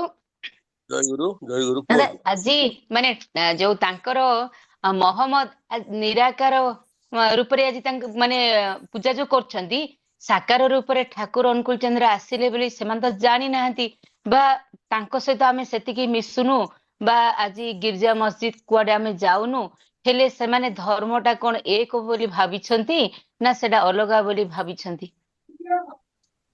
ତ ସେଥିପାଇଁ ଏତେ ହିଂସା ଯୋଉ ଦେଶ ଦେଶ ଭିତରେ ଦେଖୁଛନ୍ତି କେମିତି ଚାଲିଛି ଯୁଦ୍ଧ। ହେଲେ ଧର୍ମ ଏକ, ସମସ୍ତେ ଏକ, ଈଶ୍ୱର ଯଦି ଏକ ତାହେଲେ ସବୁ ମଣିଷ ଏକ ବୋଲି ତାଙ୍କ ଭିତରେ ଏ ଭାବନା ନାହିଁ ନା କଣ? ଏ ଖାଦ୍ୟ ଉପରେ ନିର୍ଭର କରୁଛି କି, ଯୋଉଟା ଆପଣ ମାନେ ରମାକାନ୍ତ ଦାଦା ବୁଝଉଥିଲେ? ଆଉ କୁହନ୍ତୁ ରମାକାନ୍ତ ଭାଇ କୁହନ୍ତୁ। ଦେଖନ୍ତୁ, ତାଙ୍କ ମାନଙ୍କର ବୋଧଟାକୁ କିଏ ଜାଗ୍ରତ କରିଛି? ମୌଲାନା ମାନେ। ତାଙ୍କ ଘରେ ଯୋଉ ପରମ୍ପରା ପଳେଇ ଆସିଛି, ଏଇଟାକୁ ଦେଖିକି ହିଁ ତ ଗୋଟେ ପିଲାଟା ଶିଖୁଛି, ତା ଘରର ସଂସ୍କାରଟା ଦେଖିକି। ତେଣୁ ତାଙ୍କ ମାନଙ୍କର ଯୋଉ ଧର୍ମଶାସ୍ତ୍ରରେ କେବେ ଏକ ହବାର କଥା ହିଁ ନାହିଁ। ଏ ଧର୍ମ ଏକ, ଈଶ୍ୱର ଏକ, ଏ କଥା କୁହନ୍ତି, କିନ୍ତୁ ତାଙ୍କର ମନ ଭିତରେ ଏକେଶ୍ୱର ବାଦ ନାହିଁ। ମନ ଭିତରେ ଯୁଦ୍ଧ କରିବାଟା ରହିଛି। କୋରାନରେ 2-3ଟି ଶ୍ଲୋକ ଅଛି ଯୋଉଟା କି ଆତଙ୍କବାଦକୁ ମଧ୍ୟ ବଢାବା ବା ପ୍ରଶ୍ରୟ ଦିଏ ବୋଲି ଅନେକ ତାଙ୍କର ଲୋକମାନେ କୁହନ୍ତି। କଥା ହଉଛି ଯେ ଧରକର ଯୋଉମାନେ କାଫେର, ତାଙ୍କର ଲେଖା ହେଇଛି କୁଆଡେ, ଯୋଉମାନେ କାଫେର ସେମାନଙ୍କୁ ମାରିଦିଅ। ଆଚ୍ଛା, କାଫେର କିଏ? ନା ଯିଏ ଇସଲାମ ନେଇନି, ଯିଏ ମହମ୍ମଦକୁ ମାନେ ନା, ଯିଏ ଆଲ୍ଲାହଙ୍କୁ ମାନେ ନା। ଆଲ୍ଲାହ କିଏ? ମହମ୍ମଦ କିଏ? ଏ କଥା କିନ୍ତୁ ଇସଲାମରେ ବୁଝିବାକୁ ନାରାଜ। ଇସଲାମ ଶବ୍ଦର ଅର୍ଥ ହେଲା ଶ୍ରଦ୍ଧା। ତାମାନେ ଈଶ୍ୱରଙ୍କୁ ଯିଏ ଶ୍ରଦ୍ଧା କରେ ସିଏ ଇସଲାମ। ତାମାନେ ସବାଇର ଧର୍ମ ଇସଲାମ, ସମସ୍ତଙ୍କର ଧର୍ମ ପୃଥିବୀରେ ଇସଲାମ। ଏଇ କଥାଟା କିନ୍ତୁ ସେମାନେ ବୁଝିପାରି ନାହାନ୍ତି। ଯଦି ଇସଲାମ ଶବ୍ଦର ଅର୍ଥ ଶ୍ରଦ୍ଧା, ଆଉ ଈଶ୍ୱରଙ୍କୁ ହିଁ ଶ୍ରଦ୍ଧା କରିବାଟା ଇସଲାମର ମୂଳ ମାନେ ଲକ୍ଷ୍ୟ, ତାହେଲେ ସମସ୍ତେ ଯେମିତି ଯିଏ ଯୋଉ ଦେବାଦେବୀ ଯାହାକୁ ଯେମିତି ପୂଜା କଲା, ଅଲ୍ଟିମେଟଲି ତ ସେଟା ଈଶ୍ୱରଙ୍କର ହିଁ ଗୋଟେ ଗୁଣାବଳୀଟା। ଏଇ କଥାଟା ସେମାନେ ବୁଝିପାରି ନାହାନ୍ତି। ତେଣୁ ସେମାନେ ହିଂସାକୁ ପ୍ରଶ୍ରୟ ଦିଅନ୍ତି, ହଣାକଟା କରି ଧର୍ମ ଚେଞ୍ଜ କରିବା, ଏଇ ସବୁଟା ତାଙ୍କର ଲକ୍ଷ୍ୟ। ବୁଝିଲେ କି? ତେଣୁ ଏଇଟା ତାଙ୍କର ଅବୋଧତା, ଏଇଟା ତାଙ୍କର ନିର୍ବୋଧତା ବୋଲି କହିବା ଦରକାର। ହେଲେ ଏଇ ଯୋଉ ସାକାର ମୂର୍ତ୍ତିକୁ ଆଉ ସେମାନେ ତ ଆଉ ଚିହ୍ନି ବି ପାରିବେନି। ବହୁତ ଯୁଗ ପଳେଇବ, ଯୁଗ ଯୁଗ ଦେଖନ୍ତୁ, ମୁଁ ଗୋଟେ କଥା ପଳେଇବ। କହି ରଖେ, ସମସ୍ତେ ସବୁ ଚିହ୍ନି ପାରିବେ, ସବୁ ବୁଝିପାରିବେ। ଆପଣ ଦେଖନ୍ତୁ, ଯୋଉ ମୁସଲିମ ମାନେ ଇଣ୍ଡିଆରେ ରହିଲେ, କେମିତି ରହିଲେ? ଇଣ୍ଡିଆରେ ମୁସଲିମ କୋଉଠୁ ଆସିଲେ? 1206 ମସିହାରେ ଭାରତର ଶେଷ ହିନ୍ଦୁ ରାଜା ପୃଥ୍ୱୀରାଜ ଚୌହାନଙ୍କର ଯିବା ପରେ ଆସିଲା କିଏ? କୁତୁବୁଦ୍ଦିନ ଆଇବକ, ଇଲତୁତମିଶ, ରେଜିଆ ସୁଲତାନ। ସେଇଠୁ ହିଁ ପ୍ରଥମେ ଇସଲାମ ଧର୍ମର ପ୍ରବେଶ ହେଇଛି ଭାରତରେ। ଯଦିଓ ଭାରତରେ ପ୍ରଥମ ଇସଲାମ ଧର୍ମର ପ୍ରବେଶ 620 ମସିହାରେ ହେଇଛି, ମହମ୍ମଦଙ୍କ ଥିବା ସମୟରେ କେରଳ ପଟୁ ହେଇଥିଲା, କିନ୍ତୁ ବ୍ୟାପ୍ତ ହେଇନଥିଲା। ଯେତେବେଳେ ଏମାନେ ଆଫଗାନିସ୍ତାନରୁ ଆସିଥିଲେ, ଆଫଗାନିସ୍ତାନ ତ ସେତେବେଳେ ଭାରତର ହିଁ ପାର୍ଟ ଥିଲା 1200 ମସିହାରେ। ତ ଆରବରୁ ବିଭିନ୍ନ ପ୍ରକାରର ଜାଗା ଦେଇ ଯେତେବେଳେ ଆଫଗାନିସ୍ତାନରେ ଆସି ସେମାନେ କରିବାକୁ ଲାଗିଲେ, ଏମାନେ ସବୁ ଆଫଗାନିସ୍ତାନରୁ ଆସିଲେ, ଏଠି ଇସଲାମ ତଟାକୁ ବ୍ୟାପ୍ତ କଲେ ଆସ୍ତେ ଆସ୍ତେ।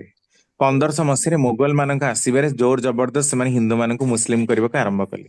ତେଣୁ ଯୋଉମାନେ ହିନ୍ଦୁ ଥିଲେ ଆଉ ମୁସଲିମ ହେଇଛନ୍ତି, ସେଇ ଯୋଉ ମୁସଲିମ ଗୁଡାକ ଆଜି ବି ଦେଖନ୍ତୁ, ଆପଣ ହିନ୍ଦୁତ୍ୱର ଅନେକ ପରମ୍ପରା ପାଳନ୍ତି।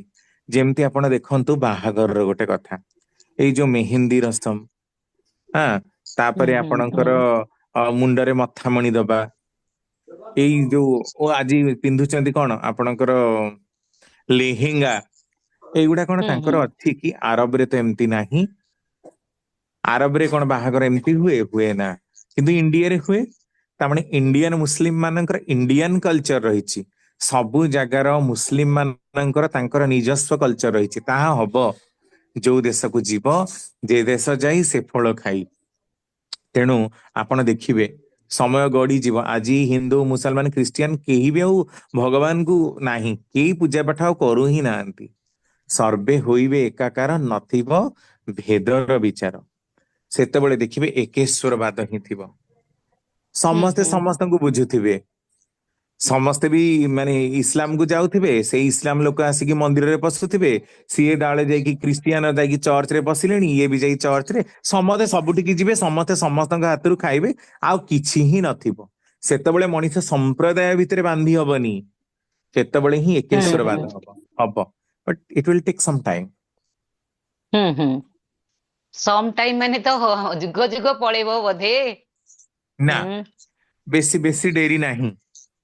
ଆଜିର ପିଲାମାନଙ୍କୁ ଆପଣ ପଚାରନ୍ତୁ, ବର୍ତ୍ତମାନ ଯୋଉମାନେ ଇସଲାମର ପିଲା, ମାନେ ଯୋଉମାନେ ଏଠି ରହୁନାହାନ୍ତି, ଫରେନ ପଢିବାକୁ ଗଲେଣି, ଇଏ କଲେଣି, ସେମାନେ ତ ଆଉ କେହି ଦାଢି ରଖୁନାହାନ୍ତି, ସେମାନେ ତ ଆଉ କେହି ଏଇ ସବୁ ଯୋଉ ଖାଲି ରୋଜାଟା ରଖନ୍ତି, ଆଉ ସବୁ କିଛି ପ୍ରାର୍ଥନା ପ୍ରାର୍ଥନା ଏ ସବୁ ଆମକୁ କରିବାକୁ ଟାଇମ ନାହିଁ।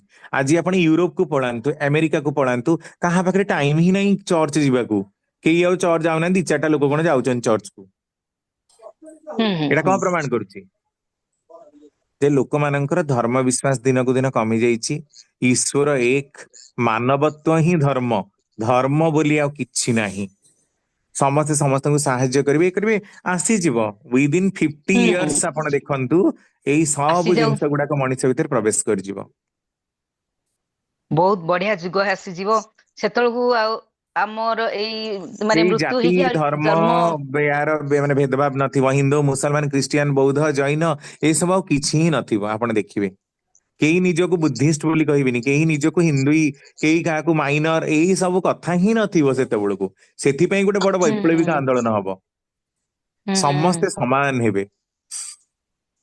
ଆଉ ଦାଦା ଯୋଉ ଏଇ ଆମର କଥାରେ କହୁଛନ୍ତି ସମସ୍ତେ ହିନ୍ଦୁ ମାନଙ୍କ ଅପେକ୍ଷା ମୁସଲମାନ ମାନେ ସେମାନେ ପ୍ରାୟ 2-3 ଜଣଙ୍କୁ ବାହା ହେଇଥାନ୍ତି, ତ ଏଇଟା କଣ ମହମ୍ମଦଠୁ ସେମାନେ ଶିଖିଛନ୍ତି ନା ଏମିତି ଜଣଙ୍କୁ ଦେଖିକି ଆଉ ଜଣେ ତାଙ୍କର ସେମାନେ ଏମିତି ତ କହୁଛନ୍ତି, ଆରମ୍ଭ ହେଇଛି କୋରାନରେ କୁଆଡେ ଲେଖା ଯାଇଛି କି ପ୍ରତ୍ୟେକଟି ମୁସଲିମ 4ଟା ବାହାଘର ହେଇପାରିବେ, ଆଉ ମହମ୍ମଦ କୁଆଡେ 10-11ଟା ବାହାଘର ହେଇଥିଲେ, ତେଣୁ ଆମର ପ୍ରଫେଟ ଯେହେତୁ ହେଇଥିଲେ ଆମେ ହବୁ। ଏଇଆ ତ ତାଙ୍କର ତାକୁ କନସେପ୍ଟ। ଦେଖିକି ଶିଖିଛନ୍ତି ଆଉ। ହଁ, ଆଉ ଟିକେ ପଚରାଇଥିଲା, ଏଇ ଯୋଉ ଟିକେ ଅଲଗା କ୍ୱେଶ୍ଚିନ୍ ଅଛି, ମୃତ୍ୟୁ ପୂର୍ବରୁ ଠାକୁରଙ୍କର ଦୀକ୍ଷାଟା ଦେଇଦେବାଟା ଭଲ, ଯୋଉ କୁହାହଉଛି ମନେକର ସମୟ ହେଇଗଲାଣି, ବୟସ୍କ ଲୋକ ପୁରା 70 ଉପରେ ହେଇଗଲେଣି, ସେମାନେ ଏତେ କିଛି କରିପାରୁନାହାନ୍ତି, ତଥାପି କୁହାହଉଛି ତାଙ୍କୁ ନାମଟା ଦିଅ, ସେ ନାମରେ ସେମାନେ ନାମଟା ନେଇକି ସେମାନେ ଯିବେ ଆଉ ମୃତ୍ୟୁକୁ ଡରିବେ ନାହିଁ। ତ ଆଉ କଣ କଣ ହେଇପାରେ, ଦବାର କାରଣ କଣ? ଆମେ ଏଇ ସତନାମ ଟା ସେମାନେ ନେଇକି ଯିବା ପାଇଁ ସାଥିରେ, ନା କଣ ପାଇଁ ଦିଆଯାଉଛି? ମୃତ୍ୟୁ ପୂର୍ବରୁ ମଧ୍ୟ କିଛି ନହେଲେ ବି ଦେଇଦିଅ କୁହାଯାଉଛି, ଯୋଉ କାହିଁକି କୁହାହଉଛି? ଠିକ ଅଛି, ଏଇଟା ବିଜୟ ଦାଦା କହିବେ। ଦାଦା କୁହନ୍ତୁ। ହଉ ଠିକ ଅଛି। ବାସ୍ତବ କଥା ହଉଛି ସେ ସଂସାର ଚାଲିଯିବ, ଅନେକ ଭୁଲ ଭ୍ରାନ୍ତି ତ ଜୀବନରେ ହେଇଛି। ଯଦି ଟିକେ ନିଆଁ ଲଗେଇ ଦିଆଯାଏ, ଏ ଯୋଉ ନାମ ହଉଛି ନାମାଗ୍ନି, ନିଆଁ ଲଗେଇ ଦିଆଯାଏ, ତାର ଇନ୍ଧନ ହେଲା ମନ। ଇଏ ନାମର ଇନ୍ଧନ ହଉଛି ମନ। ମନ ଯେତେ ଚେତନଶୀଳ ହବ, ନାମ ନେଇକି ଯେତେ ଆଗେଇବ, ସେତେ ସେତେ ଜୀବନର ପାପ ତାପ ଧ୍ୱଂସ ହବ, ଅର୍ଥାତ ଅନୁତାପ ଆସିବ। ସେ ବୁଝିପାରିବ ମୁଁ ଭୁଲ କରିଛି। ମଣିଷ ଗୋଟିଏ କଥା ସେ ଭୁଲିଯାଏ, କଣ ନା ନିଜେ କରିଥିବା ଭୁଲକୁ ସେ ସ୍ୱୀକାର କରିପାରେ ନାହିଁ। ସେ ଭାବେ ମୁଁ ଠିକ କରିଛି, ମୁଁ ଯାହା କରିଛି ଠିକ କରିଛି। ଏଇ ଯୋଉ ଇଗୋଟା ତାର ରହେ, ସେ ଇଗୋଟା ମରିବା ପର୍ଯ୍ୟନ୍ତ ରହେ। ପ୍ରକୃତି ବୋଲି ତାକୁ କୁହାଯାଏ। ମଣିଷ ପ୍ରକୃତି ବା ପ୍ରକୃତି ତାର ଜୀବ ନାହିଁ। ଘୁଷୁରୀ ପ୍ରକୃତି ପଙ୍କେ ଲୁଟେ, କିନ୍ତୁ ମଣିଷ ପ୍ରକୃତି ମଲେ ତୁଟେ ବୋଲି କହନ୍ତି, କିନ୍ତୁ ମଲେ ବି ତୁଟେନି। ସେ କରେ ମନ ବୁଦ୍ଧି ଚିତ୍ତ ଅହଙ୍କାର, ୟାରି ଭିତରେ ସେ ଆତ୍ମା ସାଙ୍ଗରେ ମିଶିକି ଚାଲେ। ତେଣୁ ଯଦି ମୃତ୍ୟୁ ପୂର୍ବରୁ ତାକୁ ଦିଆଗଲା, କିଛି କରୁ ନ କରୁ, ମଥାରେ ଟିକେ ମାରିକି ଇଷ୍ଟବୃତ୍ତି ନିବେଦନ କରେ, ମନ୍ତ୍ର ପଢି ପାରୁନି, ପ୍ରଭୁ ଏ ଭୋଗ ଟିକେ ନିଅ, ଏତିକି ବି ଯଦି ବି କହେ, ଆଉ ନାମଟା କରେ, ଏ ଯୋଡିଏ କାମ ଯଦି କରିଚାଲେ, ତାର ଆଗାମୀ ଜନ୍ମ ପାଇଁ ମଣିଷ ଜନ୍ମ ରିଜର୍ଭ ହେଇଗଲା। A number 1। ନମ୍ବର 2, ଯେତିକି ଦିନ ସେ ବଞ୍ଚିଥିବ, ବର୍ଷ ହଉ 6 ମାସ ହଉ 5 ଦିନ ବି ହଉ, ଯଦି ନାମ ନେଇକିରି ଚାଲିଥାଏ, ଅଗ୍ନିଟା ଲାଗିଗଲା। ଅଗ୍ନି ଲାଗିଗଲେ ସେ କୁହୁଳି କୁହୁଳି କୁହୁଳି କୁହୁଳି ପୋଡି ପୋଡିକା ଯିବ। ତାର ଅନେକାଂଶରେ ପାପ ତାପ, ଦୁଷ୍କର୍ମ, ଯୋଉଟା ଦୁର୍ଭୋଗ, ଏଗୁଡାକ ସବୁ ଲୋପ ପାଇଯିବ। ଆଗାମୀ ଜନ୍ମରେ ସେ ଏଭଳି ଦୁଷ୍କର୍ମ କରିବନି। ସେ ଚେତନଶୀଳ ବ୍ୟକ୍ତି ହବ। ଆରେ ଏଇଟା ଭଲ, ଏଇଟା ମନ୍ଦ, ଏଇଭଳିଆ କାମ ମୁଁ କରିବିନି। ଅଟୋମେଟିକାଲି ତା ସୋଲ ମନ, ଅହଙ୍କାର ଚାରିଟା ଅଛି ନା, ଏ ଚାରିଟାରେ ଆର ରିଜିମ ରହେ, କର୍ମର ରିଜିମ ରହେ, ଡେଲି ୱାର୍କର ପ୍ରଭାବ ରହେ। ତେଣୁ ଆଗାମୀ ଜନ୍ମ ତାର ପରିଷ୍କାର ହେଇଯିବ ଅନେକାଂଶରେ, ଏବଂ ଗୋଟେ ଶୁଭ ପ୍ରେରଣା ପାଏ। ଯଦି ଏକ୍ଜିଟ ହବ, ନାଇଁ ନାଇଁ ମୋର ଗୁରୁଫୁରୁ ଧରିବା ଦରକାର ନାହିଁ, ମୋର ନାମ ନବା ଦରକାର ନାହିଁ, ତାହେଲେ ସେ ରହିଗଲା। ହେଲେ ଦାଦା ଯୋଉମାନେ ଛାଡିଛନ୍ତି ବୟସ୍କ ଲୋକ, ତାଙ୍କୁ ତାହେଲେ ବି ଜୀବନର ଶେଷ ସମୟ ଆଡକୁ ବି କହିଦେବାର ଅଛି ଯେ ତମେ ଏବେ ମନ୍ତ୍ର ନ ପଢି ପାରିଲେ ବି ତୁମେ ତୁମରି ଭୋଗର ପାଇଁ କହିକି ଇଷ୍ଟଭୂତି ଦବ, ନାମ କରିବ, ନାଇଁ? ଛାଡି ଦେଇଛନ୍ତି ମାନେ ତାପରେ ତ ଡିପି ୱାର୍କ ଚାଲିଛି। ହଁ, ଛାଡି ଦେଇଛନ୍ତି ନାଇଁ ବୟସ୍କ ଲୋକ ଯୋଉମାନେ ପୁରା 70-75 ବର୍ଷର ବି ଅଧିକାଂଶ କହି ବି ପାରୁନାହାନ୍ତି ବା ଦେଖି ପାରୁନାହାନ୍ତି, ପଢି ପାରୁନାହାନ୍ତି ବା ମନ ନାହିଁ, ମୁଁ କହିବା କଥା ସେମିତି ବି କେତେ ଜଣ ଆମକୁ ଜୁଟିଲେଣି। ତାଙ୍କୁ ଆପଣ ଯେମିତି କହିଲେ ସେଇଭଳିଆ କହିଦଉଛୁ, ସେମିତି ହିଁ କହିଦବୁ ନା, ଆଉ ଥରେ ନାମ କର ଆଉ ତୁମରି ଭୋଗର ପାଇଁ କହିକି ଇଷ୍ଟଭୂତି ରଖ, ତାମାନେ ସେତିକି ବି ତାଙ୍କର ବହୁତ ମୂଲ୍ୟ। ହଁ, ସେ ପରଦିନ କିଏ ଫୋନ କରିଥିଲେ, କହିଲେ କଣ କରିବା, ସେ ସ୍ୱତଃ ପଢି ପାରନ୍ତି, ଆଖି ଦେଖାଯାଉନି, ଅମୁକ ଢମୁକ ଏମିତି କଥା କହିଲେ। ବୋଲେ କିଛି ଦରକାର ନାହିଁ, କିଛି ଦରକାର ନାହିଁ। ନାମଟା ମନେ ଅଛି ନା? ହଁ, ମୋ ନାମ ଜପ କରନ୍ତୁ। ଆଗ ନାମ ଜପ କରନ୍ତୁ, ଚକ୍ରଫଟ ଆଖି ଆଗରେ ରଖନ୍ତୁ, ଯେତିକି ଦେଖାଗଲା ସେତିକି। କିନ୍ତୁ ନାମ ଜପ କରନ୍ତୁ। ଆଉ ଦ୍ୱିତୀୟତଃ କିଛି ସମୟ କଲା ପରେ 5-10 ମିନିଟ ବି କରନ୍ତୁ, କିଛି କରନ୍ତୁ। ତାପରେ ପ୍ରଭୁ ମୁଁ ଆଉ ମୋର ଅକିଞ୍ଚନ କଣ ଦେବି, ଆପଣ ଦୟାରେ ସବୁ କିଛି ପାଇଛି, ଆପଣ ଏତିକି ମୋର ଭୋଗ ଗ୍ରହଣ କରନ୍ତୁ। ଏଇ ଧାଡିଏ ଧାଡି ଯାହା ସେ କହିପାରିଲା, ତାର ମନରେ ଯାହା ରହିଲା ତାକୁ ରିପିଟେଡ କରେଇଦେବେ। ସେ 2-3 ଥର କହିଲା ପରେ ତାକୁ କହିବେ ସେୟା କର। ପ୍ରଭୁଙ୍କୁ ନିବେଦନ କରିବ, ତାହେଲେ ତାର କ୍ରିୟାଶୀଳ ହେଇଗଲା, ତାର ଆକ୍ଟିଭ ହେଇଗଲା, ତା ଦୀକ୍ଷାଟା ହେଇଗଲା, କଣ୍ଟିନ୍ୟୁଟି ଆସିଗଲା। ବାସ୍, ଆପଣ ସେୟା କରିପାରିବେ। ହଁ ହଁ, ବହୁତ ବଢିଆ କଥା କହିଲେ ଦାଦା। ଫଟୋ ଧରେଇ ଦେବୁ, ଚକ୍ର ଫଟୋ ଧରେଇ ଦେବୁ, ସେ ଦେଖିପାରନ୍ତୁ ନ ଦେଖି ପାରନ୍ତୁ, ଧରିକି ବସିବେ। ହଁ, ମାନେ ଦେଖିପାରିବେ, ସେ କିଛି ଝାପ୍ସା ଦେଖିବେ। ଆଖି ହଁ ଏମିତି ହଁ, କାହାର, ଝାପ୍ସା ସେ କହିଲେ ବା ସେ ହଁ ଝାପ୍ସା ଦେଖିପାରୁଛନ୍ତି, ମୁଁ ଠିକ ଅଛି, ଝାପ୍ସା, ହଁ ହଁ। ଟିକେ ଦେଖିପାରିବେ ଚକ୍ର ଆଉ ଫଟୋ। ଦାଦା ହଁ, ଏଇଟା ମେନ୍। ଯୋଉମାନେ କୁହନ୍ତୁ। ଯୋଉ ଛାଡି ଦେଇଛନ୍ତି ସେମାନେ ଆହୁରି କେତେ ଜଣ ବିଲକୁଲ ଶୁଣୁନାହାନ୍ତି, ବୟସ ହେଇଗଲାଣି, ଆମେ ଏଇ ବୟସରେ ଆଉ କଣ କରିବୁ ବୋଲି ସେମିତି ଲୋକ ବି ଜୁଟୁଛନ୍ତି, ଯୋଉ ସେମାନେ ଆଉ ଶୁଣୁନାହାନ୍ତି। ହେଲେ ତାଙ୍କର ନାମ ଟା ଯଦି ମନ ଅଛି, ଖାଲି ନାମ କରିବା ପାଇଁ କହିଦଉ, ଯଦି ଇଷ୍ଟଭୂତି କଥା ଶୁଣୁନାହାନ୍ତି, ତାହେଲେ ଖାଲି ନାମ ଟା ନାଇଁ କଲେ ନାଇଁ କଣ ନାଇଁ ନାଇଁ ହବ? ନାଇଁ, ମା ଶୁଣ, ଏ ଦିଟା ପରସ୍ପର ଗଭୀର ଭାବେ ଜଡିତ। ନାମ ଆକ୍ଟିଭ ହବ ନାହିଁ ଇଷ୍ଟଭୂତି ବିନା। ଦେଖିବା ନାମ ଯେତେ ବଞ୍ଚିବନି। ହଁ, ଜପ କଲେ ବି କ୍ରିୟାଶୀଳ ହବ। ଗଛ ମଞ୍ଜି ଲଗେଇଲେ କଣ ହବ? ପାଣି ଆମେ ଦେଇନେ ପୁରା, ଗଜା କେମିତି ହବ? ମଞ୍ଜି, ନାମ ହେଲା ବୀଜ, ମଞ୍ଜି, ତେଣୁ ତାକୁ ପାଣି ଦରକାର। ତେଣୁ ଜଳ ହେଲା ନାମ। ନାମ କରି ଚାଲିବା, ଇଷ୍ଟବୃତ୍ତି ନାହିଁ, ସେ ନାମ କାମ ଦବ ନାହିଁ। ମନେ ହେଲା। ଯାହାହେଲେ ବି ହାତରେ ଧରିକି କରିବେ। ହଁ ହଁ, ଠିକ ଆଉ ଅଛି ଦାଦା। ଯଦି ନ କରି ପାରୁଛନ୍ତି, ତାଙ୍କର ସ୍ତ୍ରୀ ହଉ ବା ପୁଅ ହଉ ବା ବୋହୂ ହଉ, ଯିଏ ବି, ତାଙ୍କ ହାତ ଧୁଆଇ ଦେଇକିରି ତାଙ୍କୁ ଧରେଇ ତାଙ୍କୁ ଏଇଟା କରେଇବେ।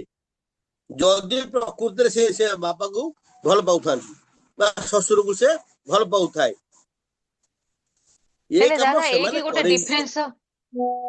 ହଁ ହଁ, କଣ? ଏଇଠି ଗୋଟେ କଥା ମୋର ଡାଉଟ ଆସୁଛି। ଦେଖନ୍ତୁ ଦାଦା, କେତେ ଜଣଙ୍କର କଣ କରୁଛନ୍ତି, ତାଙ୍କ ସ୍ତ୍ରୀ ତାଙ୍କ ସ୍ଵାମୀଙ୍କ ପାଇଁ କରିଦଉଛନ୍ତି। ଏବେ ମୁଁ ବି ଭାବୁଛି, ମୋ ମା କଣ କରୁଥିଲେ ମୁଁ ଜାଣିନି, ବାପା ଯେତେବେଳେ କରିପାରୁନଥିଲେ, ମୋ ମା ମତେ ଲାଗୁଛି ସେ ନିଜେ କରିଦଉଥିଲେ। କିନ୍ତୁ ଏଇଠି ଯୋଉ ଆପଣ କହୁଛନ୍ତି ଯେ ବାପାଙ୍କ ହାତରେ, ମାନେ ସ୍ଵାମୀଙ୍କ ହାତରେ ଦେଇକି ପଇସାଟା ସେ ମନ୍ତ୍ର ପଢିବା କଥା, କିନ୍ତୁ ଯଦି ନିଜେ କରିଦେଲେ, ତାଙ୍କ ହାତରେ ପଇସା ଟା ଦେଲେ ନାହିଁ, ତାହେଲେ ସେଇଟା ହବନି। ଏଇଟା ଡିଫରେନ୍ସ ଅଛି ତାହେଲେ? ଆଜ୍ଞା, ପ୍ରବଳ ଆକାଶ ପାତାଳ ତଫାତ। ଆକାଶ ପାତାଳ ତଫାତ। ତାହା ହଁ ପ୍ରଭାବ ହଁ। ତାର ପଡିପାରେ ନ ପଡିପାରେ, କିନ୍ତୁ ତାଙ୍କ ହୁଁ। ହାତରେ ଦେଇଦେଲେ, ତାଙ୍କ ହାତରେ ଦେଇଦେଲେ ଆପଣ କରିବେ କଣ ନା, ସ୍ପର୍ଶ ଜନିତ ଭାବଟା ଆସିଲା। ଦବାର ଭାବ ଆସିଲା, ମାନିବାର ଭାବ ଆସିଲା, ଆପଣେଇ ନବାର ଭାବ ଆସିଲା, ମୁଁ ମୋ ପ୍ରଭୁଙ୍କୁ ଦଉଛି, ସେ ଭାବଟା କୋଉଠୁ ଅନ୍ୟ ଲୋକ ଦେଇଦେଲେ ଆସିବ? ସେ ଧରିବା ଇଷ୍ଟବୃତ୍ତି, ଭିତରେ ସେଇ ଭାବ ଆସେ। ଇଷ୍ଟବୃତ୍ତି ନିଜେ ହିଁ କରିବ, ତାହେଲେ ତାହା ଆମ ନାମଟା ଭିତରେ ଆମେ କରୁଛେ ନା, ଆମ ଭିତରେ ତ ନାମ ଅଛି, ଅନ୍ତରରେ ଅଛି। ତେଣୁ ଆମେ ଅନୁଭବ କରୁ ଯୋଉ ନାମ କରୁଛି ସେଇ ନାମୀ ପୁରୁଷଙ୍କୁ ମୁଁ ଦଉଛି। ତେଣୁ ସେ ତା ଦ୍ଵାରା ଭାବ ରହିବ, ନାମ କ୍ରିୟାଶୀଳ ହବ। ହେଲା, ଏଇଟା ହେଲା ମୁଖ୍ୟ ପଏଣ୍ଟ। ହଁ, ମୁଁ ତ ବହୁତ ଥର କହିଛି, ଯୋଉମାନେ ସବୁ କହିଛି ମୁଁ ନାଇଁ ନାଇଁ ତାକୁ ବସାନ୍ତୁ, ନ ବସି ପାରିଲେ ତାଙ୍କ ହାତରେ ଆପଣ କଂସାରେ ପାଣି ଟିକେ ନେଇ ଧାରରେ ନେଇକି ହାତ ଧୁଆଇ ଦିଅନ୍ତୁ। ଶୋଇକିରି ଜଣେ ଉଠି ପାରୁନି, ଠିକ ଅଛି, ତାକୁ ଧୋଇକିରି ତାଙ୍କ ମଥାରେ ତାଙ୍କ ହାତ ଧରି ନେଇକିରି ତାଙ୍କ ମଥାରେ ମାରି ଦିଅନ୍ତୁ। ତାଙ୍କ ହାତ ମୁଠାରେ ଆପଣ ପୁଣି ପଇସା ଦେଲେ, ସେ ମୁଠେଇ ଧଇଲା, ତାପରେ ତାକୁ ନେଇକି ତାଙ୍କ ମୁଣ୍ଡରେ ଲଗେଇ ଦିଅନ୍ତୁ। ଯଦି କହିପାରୁଛି କହୁ, ନ କହିପାରିଲେ ମଧ୍ୟ ଜାଣୁ, ଆପଣ ସେଇଠି କହିଦିଅନ୍ତୁ। କିନ୍ତୁ ତାଙ୍କର ଦେହ ସହିତ ଦବାର ପଇସାଟା ସମ୍ପର୍କିତ ହବା ଦରକାର। ଦାଦା, ଯୋଉ ଏବେ ମନେକର ଦୀକ୍ଷା ନେଇନାହାନ୍ତି, ଯୋଉ ପରିଣତି ବୟସରେ ତାଙ୍କୁ ଦୀକ୍ଷା ଦିଆଲା, ଯୋଉ ରୀତିକ ମାନେ ଯୋଉ ଯାହା କହୁଛନ୍ତି ସେଟାକୁ ତ ଏମାନେ କହିପାରିବେନି, ହେଲେ ଦୀକ୍ଷାଟା କେମିତି ଦିଆଯିବ? ନା ବିଲକୁଲ କହିପାରିବେନି, ଖାଲି ବସିବେ? ନାଇଁ ଶୁଣିବେ। ସେଠି ରୀତିକ ମାନେ ଧୀରେ ଶବ୍ଦ ଗୁଡିକ କହିବେ, ସେ ଶୁଣିବେ, ପାଟିରେ ଯେତିକି କହିପାରିଲେ ଭୁଲ ଭାଲ କହିବେ, ଭୁଲ ଭାଲ ବି କହୁଛନ୍ତି। ମୁଁ ଗୋଟେ ଦିନେ ଜାଗାରେ ଦେଖିଛି ୱାର୍ଡିଂ ଭୁଲ ହଉଛି, ରିପିଟ କରାହଉଛି, ନହେଲେ ବି ଛାଡି ଦିଆଯାଉଛି। କାହିଁକି? ସେ ଶୁଣୁଛନ୍ତି, ପାଟିରେ ତାଙ୍କର ଅଭ୍ୟାସ ନାହିଁ, କହିପାରୁନାହାନ୍ତି ସେ ଶବ୍ଦ ଗୁଡିକ। ହେଲା, ତେଣୁ ହଁ, ଏଇଟା କରିବାକୁ ପଡିବ, ଆଉ ଧୀର ସ୍ଥିର ହବାକୁ ପଡିବ। ନର୍ମାଲ ମ୍ୟାନ ପାଇଁ ଅଲଗା, ବୟସ୍କ ଲୋକ, ବୃଦ୍ଧ ଲୋକ ଯୋଉମାନେ କହିପାରୁନାହାନ୍ତି, ସେଠି ଟିକେ ସ୍ଲୋ ମୋସନ କରିବାକୁ ପଡିବ। ହେଲା, ହଁ, ମୁଁ କହିଦେବି ତାହେଲେ। ଠିକ ଅଛି, ସ୍ଲୋଲି କହିବେ, ଇଏ ନ କହିପାରିଲେ ବି ଖାଲି ଶୁଣିବେ। କହିବାକୁ ଚେଷ୍ଟା କରନ୍ତୁ, ଭୁଲ ଭାଲିକିରି କହିବେ ତ କହନ୍ତୁ, ସେ ପାଟିରେ କିଛି କହନ୍ତୁ। ଯିଏ କହିପାରୁଛନ୍ତି କିଛି କହନ୍ତୁ। ହଉ, ୱାର୍ଡିଂ ଭୁଲ ହେଲା, ହଉ, ତାପରେ ସଂଶୋଧନ କରିବି, କହନ୍ତୁ। ଠିକ ଅଛି ଦାଦା, ବହୁତ ବଢିଆ ଡାଉଟ କ୍ଲିୟର କରିଦେଲେ ଦାଦା। ଧନ୍ୟବାଦ ଦାଦା, ପ୍ରଣାମ, ଜୟ ଗୁରୁ, ସମସ୍ତଙ୍କୁ ଜୟ ଗୁରୁ। ଜୟ ଗୁରୁ, ଜୟ ଗୁରୁ। ପରବର୍ତ୍ତୀ ଆମର ଅଛନ୍ତି, କୁଆଡେ ଗଲେ? ହଁ, ଶୁଭ୍ରାଂଶୁ ପଟ୍ଟନାୟକ, ଅଡିଓ ଖୋଲନ୍ତୁ। ଶୁଭ୍ରାଂଶୁ, ହଁ କୁହନ୍ତୁ। ଆଜ୍ଞା, ଜୟ ଗୁରୁ। ଜୟ ଗୁରୁ, କୁହନ୍ତୁ। ଆଲ୍ଲାହଙ୍କର ରସୁଲ ମହମ୍ମଦ ଜନ୍ମ ଦିନ, ଦାଦା ତ ଖୁବ ସୁନ୍ଦର ଭାବରେ ଆଲୋଚନା କଲେ। ଏଇ ବାର୍ତ୍ତା ସାରା ବିଶ୍ୱକୁ ସେମାନେ ଦଉଛନ୍ତି। ଯେତେବେଳେ ରସୁଲ ମହମ୍ମଦ ଜନ୍ମ ହେଲା ପରେ ପରେ ସେମାନେ କାହିଁକି ଏଇ କ୍ରୂରତା, କଠୋରତା, ହିଂସା ଏଟାକୁ ଆପଣେଇଲେ ଏବଂ 1100 ମସିହା, 1398, 1439 ଏଇସବୁ ମସିହାରେ ଭାରତକୁ ଆକ୍ରମଣ କରି ଏଇ ଆମର ହିନ୍ଦୁ ଧର୍ମ ଲୋକଙ୍କୁ ହତ୍ୟା କଲେ? এইটা কোন পাই ସେମାନେ କରୁଛନ୍ତି, କାହିଁକି କରୁଛନ୍ତି? ଏଇଟା କଣ ସେଇ ଧାରାରେ ସେମାନେ କାହିଁକି ଗଢ଼ା ହେଇଗଲା?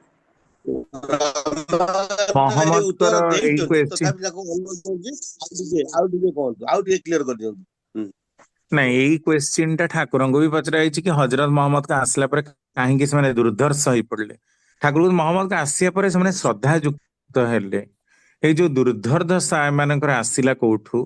700-800 ମସିହା ପରେ, ମହମ୍ମଦଙ୍କ ଯିବାର 300 ବର୍ଷ ପରେ। ତାର କାରଣଟା ହଉଛି ଆରବରେ ଥିଲା ମହମ୍ମଦଙ୍କର ଏଇଟା, ତ ସେମାନେ ଯାଇକି ପ୍ରଥମେ ଆପଣଙ୍କର କୋଉଠି, ଯୋଉଟା ଆଜି ଇସ୍ରାଏଲ ଦେଖୁଛନ୍ତି, ଇସ୍ରାଏଲରେ ଯୁଦ୍ଧ କରିବା ଆରମ୍ଭ କଲେ। ଜେରୁଜେଲମ ଯୋଉଠି ଖ୍ରୀଷ୍ଟଙ୍କର ବାସସ୍ଥାନ, ଆଗ ସେଠି ସେମାନେ ଆକ୍ରମଣ କରିବା ଆରମ୍ଭ କଲେ। ସେଠି ଯାଇକି ମହମ୍ମଦଙ୍କର ପତାକାକୁ ଇଏ କଲେ ମହମ୍ମଦଙ୍କ ଥିବା ସମୟରେ। ତ ଏମାନଙ୍କର କଣ ରହିଲା, ଯୋଉମାନେ ଇସଲାମ ପନ୍ଥୀ ଥିଲେ, କିଛି ଲୋକ ତ ନରମପନ୍ଥୀ, କିଛି ଲୋକ ଥିଲେ ଚରମପନ୍ଥୀ। ଚରମପନ୍ଥୀ ମାନେ ଇସଲାମକୁ ବଢେଇବା ପାଇଁ ଏତେ ଦୂର ପାଗଳ ହେଇଗଲେ ଯେ ସେମାନେ, ଯୋଉମାନେ ତାଙ୍କ ମାନଙ୍କ ଭିତରେ ରାଜା ହଉଥିଲେ ବା ଯାହା ହଉଥିଲେ, ତାଙ୍କୁ ଜୋର ଜବରଦସ୍ତ ଇସଲାମ ହିଁ ଗ୍ରହଣ କରିବାକୁ ବାଧ୍ୟ କରୁଥିଲେ। ତ ଏଇ ପ୍ରକାର କରି କରି ଯୁଆଡେ ଗଲେ, ଆଉ ତାଙ୍କ କଥା ଯିଏ ନ ଶୁଣିଲେ, ପୂର୍ବରୁ ତାଙ୍କର ଅଲଗା କୋଉଠି କଣ ଥିବ ଧର୍ମ, ଇସଲାମ ହବା ପୂର୍ବରୁ ବି ତ ମଣିଷ ସଭ୍ୟତା ଅଛି, ସେମାନେ ଅଲଗା କଣ କରୁଥିଲେ? ତ ଏମାନେ ଯାଇ ଜୋର ଜବରଦସ୍ତ କରି ହଣା କଟା ମରା କରି ନିଆଁ ଲଗେଇ ଏମାନଙ୍କର ସବୁ ଚାଲିଲା ଗୋଟେ ପ୍ରକାରର କଥା। ଆପଣଙ୍କ ପ୍ରଶ୍ନ ହଉଛି କାହିଁକି ହେଲା? କାହିଁକି ମାନେ ନିଜକୁ ଡୋମିନାଣ୍ଟ ବୋଲି ପ୍ରମାଣିତ କରିବାର ମଣିଷର ଇଚ୍ଛାଟା, ଆଉ କିଛି ନୁହଁ।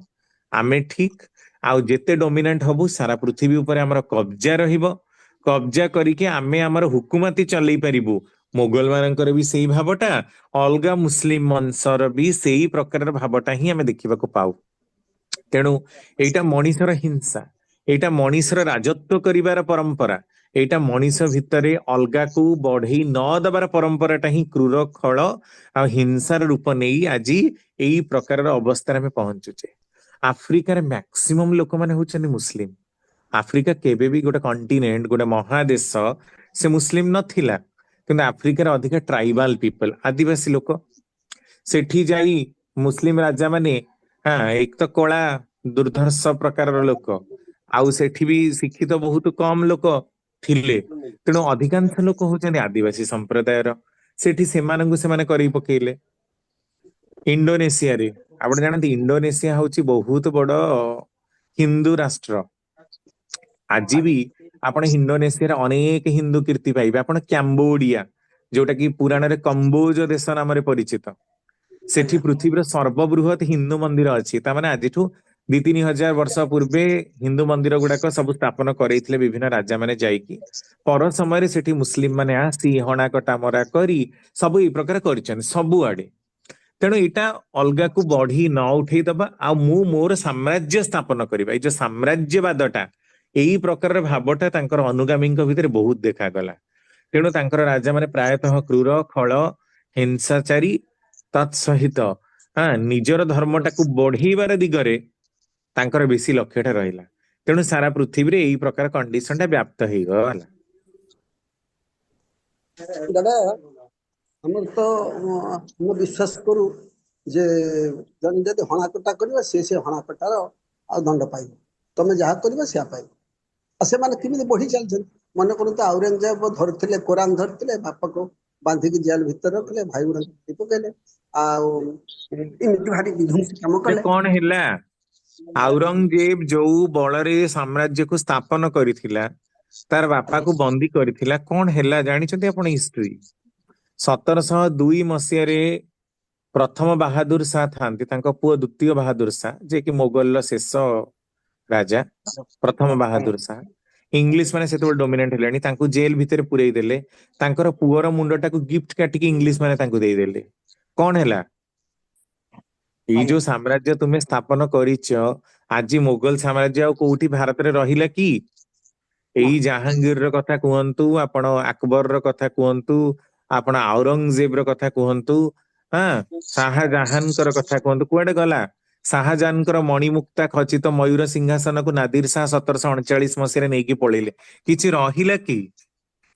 ତେଣୁ ତୁମେ ଯେତେ ଅନ୍ୟାୟ ଦୁରାଚାରୀ ବିଭିନ୍ନ ପ୍ରକାର ହବ, ତୁମର ବଂଶଟା ହିଁ ଲୋପ ପାଇଯିବ। ଆଉ ଆଉ ଔରଙ୍ଗଜେବ ତାର ଜୀବନ ଶେଷ ସମୟରେ ବହୁତ କଷ୍ଟ ପାଇ ପାଇକି ମଲା। ଏଇ କଥାଟା ଇତିହାସରେ ପଢା ଯାଏ ନା, କାହିଁକି? କାରଣ ପ୍ରକୃତ ଇତିହାସ ଲୋକଙ୍କୁ କେବେ ଦେଖାଯାଇନି। ତେଣୁ ଆମେ ଖାଲି ତାଙ୍କର ବର୍ବରତାଟାକୁ ଲେଖିଦେଲେ ହବନି, ଆମେ ତାର ଶେଷ ସମୟଟାକୁ ବି ଦେଖିବା ଦରକାର। କୋଉ ସମୟରେ ସେ ଲୋକ ଯାଉଛି, କେମିତି ଯାଉଛି। ଆଜି ଭାରତ ବର୍ଷରେ ମୋଗଲ ମାନଙ୍କର ଆଉ ଚିହ୍ନ ବର୍ଣ୍ଣ ଅଛି କି? ନାଇଁ। ଆପଣ ଲକ୍ଷ୍ନୌ ଯିବେ, ଲକ୍ଷ୍ନୌକୁ ନବାବୋं କି ସେହେର ବୋଲି କୁହାଯାଏ। ନବାବ ମାନେ ମୁସଲିମ ମାନଙ୍କ ନବାବ ମାନେ ସେଠି ଶାସନ କରୁଥିଲେ, ବହୁତ ମ୍ୟାକ୍ସିମମ୍ ମୁସଲିମ ଆପଣ ଉତ୍ତରପ୍ରଦେଶର ଲକ୍ଷ୍ନୌରେ। ଆଜି ମୁଁ ଏଇ କଥାଟା କହିକି ମୋର ମନେ ଅଛି, 2018 ଆମେ ଯାଇଥାଉ ଗୋଟେ NBRI Lucknow national botanical research institute research କରିବାକୁ ମୁଁ ଯାଇଥାଏ। ମୁଁ ଅଟୋରେ ବସିକି ଆସୁଛି, ସେଇ ଲୋକଟା ଯିଏ ଚଲାଉଛି ଗାଡି ମୁସଲିମ। ମୁଁ କହିଲି, ମୁଁ ତାକୁ କହୁଛି, ସିଏ ବସିଛି ପାଖରେ, ମୁଁ କହୁଛି ଆଚ୍ଛା ଲକ୍ଷ୍ନୌକୁ ନବାବୋं କି ସେହେର ବୋଲି କୁହାଯାଏ, ଆଜି ନବାବ ମାନେ କଣ କରୁଛନ୍ତି? ମୁଁ ତାକୁ ହିନ୍ଦୀରେ ପଚାରୁଛି, କହୁଛି ମେ ତ ନବାବ ହୁଁ, मैं नवाबों की वंशधर हूं। आज देखिए हमारी हालत कैसे हो गया है। ଅଟୋ ଚଲଉଥିଲା। ତେଣୁ ଦେଖନ୍ତୁ, ଆମେ ଗୋଟେ ପିରିୟଡ 200, 100, 500 ବର୍ଷ ପାଇଁ ଗୋଟେ ପିରିୟଡ ଦେଖୁଛେ। ଆଚ୍ଛା, ଆଜି ଇଂଲିଶ ମାନଙ୍କର କଣ ହେଲା? ବ୍ରିଟେନ, ଦ ଗ୍ରେଟ ବ୍ରିଟେନ ବୋଲି ଯାହାକୁ କୁହାଯାଏ, sun never rises in sun never sets in British empire बोली कुहाଯାଏ। ब्रिटिश एम्पायर केबे भी सूर्यास्त होउनथिला। सारा पृथ्वीर अर्धाधिक भाव में जहाँकर कब्जा थिला। आज ब्रिटेन कुआडे गला? द्वितीय विश्वयुद्ध पर 1945 मसीहा पर आउ ब्रिटेन कोठी साम्राज्यवाद स्थापन। तेणु एटा गोटे फेज र कथा। 100 200 300 वर्ष ପାଇଁ କିଏ କବ୍ଜା କରୁଛି, ପୁଣି ତାର ସମୟ ବଦଳିଯିବ, ପୁଣି କିଏ କାହା ସାଙ୍ଗରେ ମିଶିଯିବ, ଆମେ କିଛି କହିପାରିବାନି। ତ ତାଙ୍କର କଣ ପରିଣାମ ହେଲା? ଆଜି ବ୍ରିଟେନର କଣ ହେଲା କହୁନାହାନ୍ତି?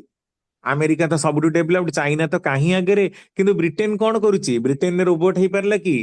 ବ୍ରିଟେନରେ ନ୍ୟୁକ୍ଲିୟର ମିଜାଇଲ ଫିଜାଇଲ କିଛି ହଉଛି କି? ନା କାହାର ଶୁଣା ଯାଉଛି? ଆମେରିକାର ଶୁଣା ଯାଉଛି, ଚାଇନାର ଶୁଣା ଯାଉଛି, ରୁଷିଆର ଶୁଣା ଯାଉଛି, ଇଣ୍ଡିଆର ଶୁଣା ଯାଉଛି। ଆଉ ତ ଅଲଗା କୌଣସି ଦେଶର କଥା ଶୁଣା ହିଁ ଯାଉନି। ସ୍ପେନ ଆଟ ଏ ଟାଇମ, ମାନେ ଗୋଟେ ଟାଇମରେ ସ୍ପେନ ବହୁତ ବଡ ଥିଲା। ସ୍ପେନ କଲୋନି, ଫ୍ରେଞ୍ଚ କଲୋନି ସାରା ପୃଥିବୀରେ ମାଡିଥିଲା। କୁଆଡେ ଗଲେ ଆଜି ସେମାନେ? କାହାନ୍ତି? ତେଣୁ ଏଇଟା ସମୟ ସମୟର କଥା। କଣ ସେମାନଙ୍କର ହେଲା ସେଇଟା ବି ଆପଣ ଦେଖିବେ। ତାଙ୍କ ଇକୋନୋମିକ କ୍ରାଇସିସ କରୁଛି, ଦରମା ଦେବାକୁ ତାଙ୍କ ମାନଙ୍କ ପାଖରେ ଟଙ୍କା ନାହିଁ। ଆମେ ସବୁବେଳେ ଖାଲି ଏଇଆ ଭାବିବେନି ଯେ 1700 ମସିହାରେ ଏଇଆ ଥିଲା ତ 2000 ମସିହାରେ କଣ ହଉଛି, ସେମିତି କଥା ନାହିଁ। ଆପଣ ଯଦି ଭଲ କି ଗୋଟେ ସିରିଏଲି ତାର ଡାଟା ନେବେ, ତାର ଗୋଟେ ଆନାଲିସିସ୍ କରିବେ, କେହି ପ୍ରକୃତରେ ଉଚ୍ଚରେ ବି ନାହାନ୍ତି କି କେହି ନିଚରେ ବି ନାହିଁ। ସମସ୍ତଙ୍କର ରୋଟେସନ ପିରିୟଡ ଆସିବ। ଗୋଟେ ସମୟରେ କିଏ ଉନ୍ନତ ରହିବ, କିଏ ଅନୁନ୍ନତ ରହିବ। ଏଇଟା ଚକ୍ରର ହିଁ, କାଳ ଚକ୍ରର ଏଇଟା ପରିଣାମ। ସେଇଟା ଚାଲିବ, ସେଇଟା ସେମିତି ହିଁ ଚାଲିବ। ଆଉ ସେମାନଙ୍କର ଦୁରାବସ୍ଥା ହବ। ଖରାପରେ ରହିଲେ ମଣିଷର ଅସ୍ତିତ୍ୱ ହଜିଯିବ। ଆପଣ ଜାଣନ୍ତି ଜାପାନ ଦ୍ୱିତୀୟ ବିଶ୍ୱଯୁଦ୍ଧରେ ମିଆଁମାର ଟାକୁ ପୁରା, ମାନେ ବ୍ରହ୍ମଦେଶ ଯୋଉଟା, ତାକୁ କବ୍ଜା କରିବାକୁ ବସିଥିଲା। ମିଆଁମାର ତ ଇଣ୍ଡିଆର ହିଁ ପାର୍ଟ। କିନ୍ତୁ 1930s ରେ ଆପଣ ଠାକୁରଙ୍କର ଜୀବନୀ ପଢିବେ, କେତେ ଲୋକ ଯେ ରକ୍ଷା ପାଇକି ଜଙ୍ଗଲ ଭିତରେ ଆସିଛନ୍ତି, ଇଷ୍ଟଭୃତି ଦେଇକି କେତେ ଲୋକ ରକ୍ଷା ପାଇଛନ୍ତି, ଏଇ କାହାଣୀ ସବୁ ଠାକୁରଙ୍କ ପାଖରେ ଆସି ବର୍ଣ୍ଣନା କରୁଥିଲେ। 1930s ରେ ଯେତେବେଳେ ଅଲଗା ହେଲା, 20s ରେ ମିଆଁମାର ଅଲଗା ହେଇଛି, ସେ ସମୟର କଥା। ଯୁଦ୍ଧ ଚାଲିଥାଏ, ଜାପାନ ପୁରା କବ୍ଜା କରିଦେଇଥିଲା ମିଆଁମାର ଟାକୁ, ସେ ନେଇ ଯାଇଥାନ୍ତା କିନ୍ତୁ ନେଇ ପାରିଲା କି? ତେଣୁ କିଏ କେତେ ବଳବତ୍ତର ହଉ, କେତେ ଶକ୍ତିଶାଳୀ ହଉ, ଯୋଉ କଥାଟା ଆମର ୟାଙ୍କର କାହାର, ଗଙ୍ଗାଧର ମେହେରଙ୍କର, ଯେ କେହି ରହିନାହିଁ ରହିବେ ନାହିଁଟି ଭବ ରଙ୍ଗ ଭୂମି ତଳେ, ସର୍ବେ ନିଜ ନିଜ ଅଭିନୟ ସାରି ବାହୁଡିବେ କାଳ ବେଳେ। କାଳ ବେଳାଟାକୁ ଦେଖିବାକୁ ପଡିବ। କୋଉ କାଳ ବେଳାରେ ସେ କେମିତି ହେଇଛି। ରାବଣ କେତେ ବଡ ଲୋକ, ମହିଷାସୁର କେତେ ମହାପ୍ରତାପୀ, ଆଜି ସେମାନେ କେହି ବି ଅଛନ୍ତି? ଆଜି ତାଙ୍କର ସାମ୍ରାଜ୍ୟ ଅଛି? ନାହିଁ। ତାଙ୍କର ବଂଶ ମାନଙ୍କର କଣ ହେଇଛି? ତେଣୁ ଏଇଟା ସମୟର କଥା, ରୋଟେସନାଲ। ତେଣୁ ଏଥିରେ ଏତେ ବିଚଳିତ ହବାର କିଛି ନାହିଁ। ଆଉ ଯିଏ ଯାହା କର୍ମ କରିଛି ସେଇ ଅନୁସାରେ ଭଗବାନ ତାକୁ ବାଣ୍ଟି ଦେବେ। ସେମାନଙ୍କର ବଂଶ ବୁଡିଯିବ, ବଂଶ ରହିବ ହିଁ ନାହିଁ। ଅନ୍ୟାୟ କରିକି କେହି କେବେ ଜଗତରେ ତିଷ୍ଠି ହିଁ ପାରିବନି। ଦାଦା ଏଇ କିଛି ଦିନ ଆଗରୁ ବାଂଲାଦେଶରେ ଗୋଟେ ଶିକ୍ଷକ, ତା ସ୍ତ୍ରୀ, ତା ଛୋଟ ପିଲା, ତା ପୁଅକୁ ମାରି ପକେଇ, ଯେତେବେଳେ ସେମାନେ ଏମିତି ହିନ୍ଦୁ ପରିବାରକୁ ହାଣୁଛନ୍ତି, ମାରୁଛନ୍ତି, କାଟୁଛନ୍ତି, ଆଲ୍ଲାଙ୍କ ନାଁ ନେଉଛନ୍ତି, ଖୁବ୍ ଜୋର ଚିତ୍କାର କରୁଛନ୍ତି, ଆଲ୍ଲାଙ୍କ ନାଁ କହୁଛନ୍ତି। ଏହା ଦ୍ୱାରା ସେଠି ଆଲ୍ଲା କିଛି ତାଙ୍କୁ ଗୋଟେ ପଜିଟିଭ ଫଳ ଦଉନାହାନ୍ତି। ଏ ଧୁମ ହଣା କଟାଟାକୁ ସେମାନେ ଭାବୁଛନ୍ତି ବହୁତ ଭଲ, ଯିଏକି ହିନ୍ଦୁମାନଙ୍କୁ ଆପଣ ମାରୁଛନ୍ତି। ଦେଖନ୍ତୁ ନା, ଦେଖନ୍ତୁ ଯୋଉମାନେ ହଣାକଟା ମରା କରିଛନ୍ତି, ଆଜି ବାଂଲାଦେଶର ଅବସ୍ଥା କଣ? କେତେ ଗରିବ। ବାଂଲାଦେଶର ସେ ୟୁନୁସ ଥିଲା, ସେ ଗଲା। ଗ୍ରେଟର ବାଂଲାଦେଶ କହିକି ଓଡିଶା, ୱେଷ୍ଟବେଙ୍ଗଲ, ଛତିଶଗଡ ଏଗୁଡାକୁ ବି ସେ ତା ମ୍ୟାପରେ ଇନକ୍ଲୁଡ କରିଛି ବାଂଲାଦେଶ। ଯୋଉ ବାଂଲାଦେଶ ଭାରତର ସହାୟତାରେ 1971 ମସିହାରେ ସ୍ୱାଧୀନତା ପାଇଥିଲା, ଆଜି ସେ ଏଇ ପ୍ରକାର କରୁଛି। ସେ ନିଜେ ଜାଣିପାରୁଛି ତା ଦେଶରେ ଖାଇବାକୁ ନାହିଁ, ତା ଦେଶରେ ଏତେ ଗରିବ ଯେ ଟ୍ରେନର ଉପରେ ବସିକି ଲୋକ ଯାଆନ୍ତି। ତେଣୁ ସିଏ କୁଆଡେ ପୁଣି ଗ୍ରେଟର ବାଂଲାଦେଶ କରିକି ଅଲଗା ମାନଙ୍କୁ ଇଏ କରିବ? ତେଣୁ ହାସ୍ୟାସ୍ପଦ କଥା। ଦେଖନ୍ତୁ ଆଲ୍ଲା ଦଉଛନ୍ତି, ଗୋଟେ ଦେଶ ଗରିବରେ ଅଛି, ଖାଇବାକୁ ପାଉନାହାନ୍ତି, ଆଉ କଣ? ତମେ ମାଗିଲେ ଚଳୁଛ? ଆଉ ତମ ସ୍ଥିତି ତମେ ଦେଖିପାରୁନ? ଆଉ ଏଇ ଗୁଣ୍ଡାମି ଏଇ ସବୁ କରିକି ତାର ଅସ୍ତିତ୍ବ କଣ?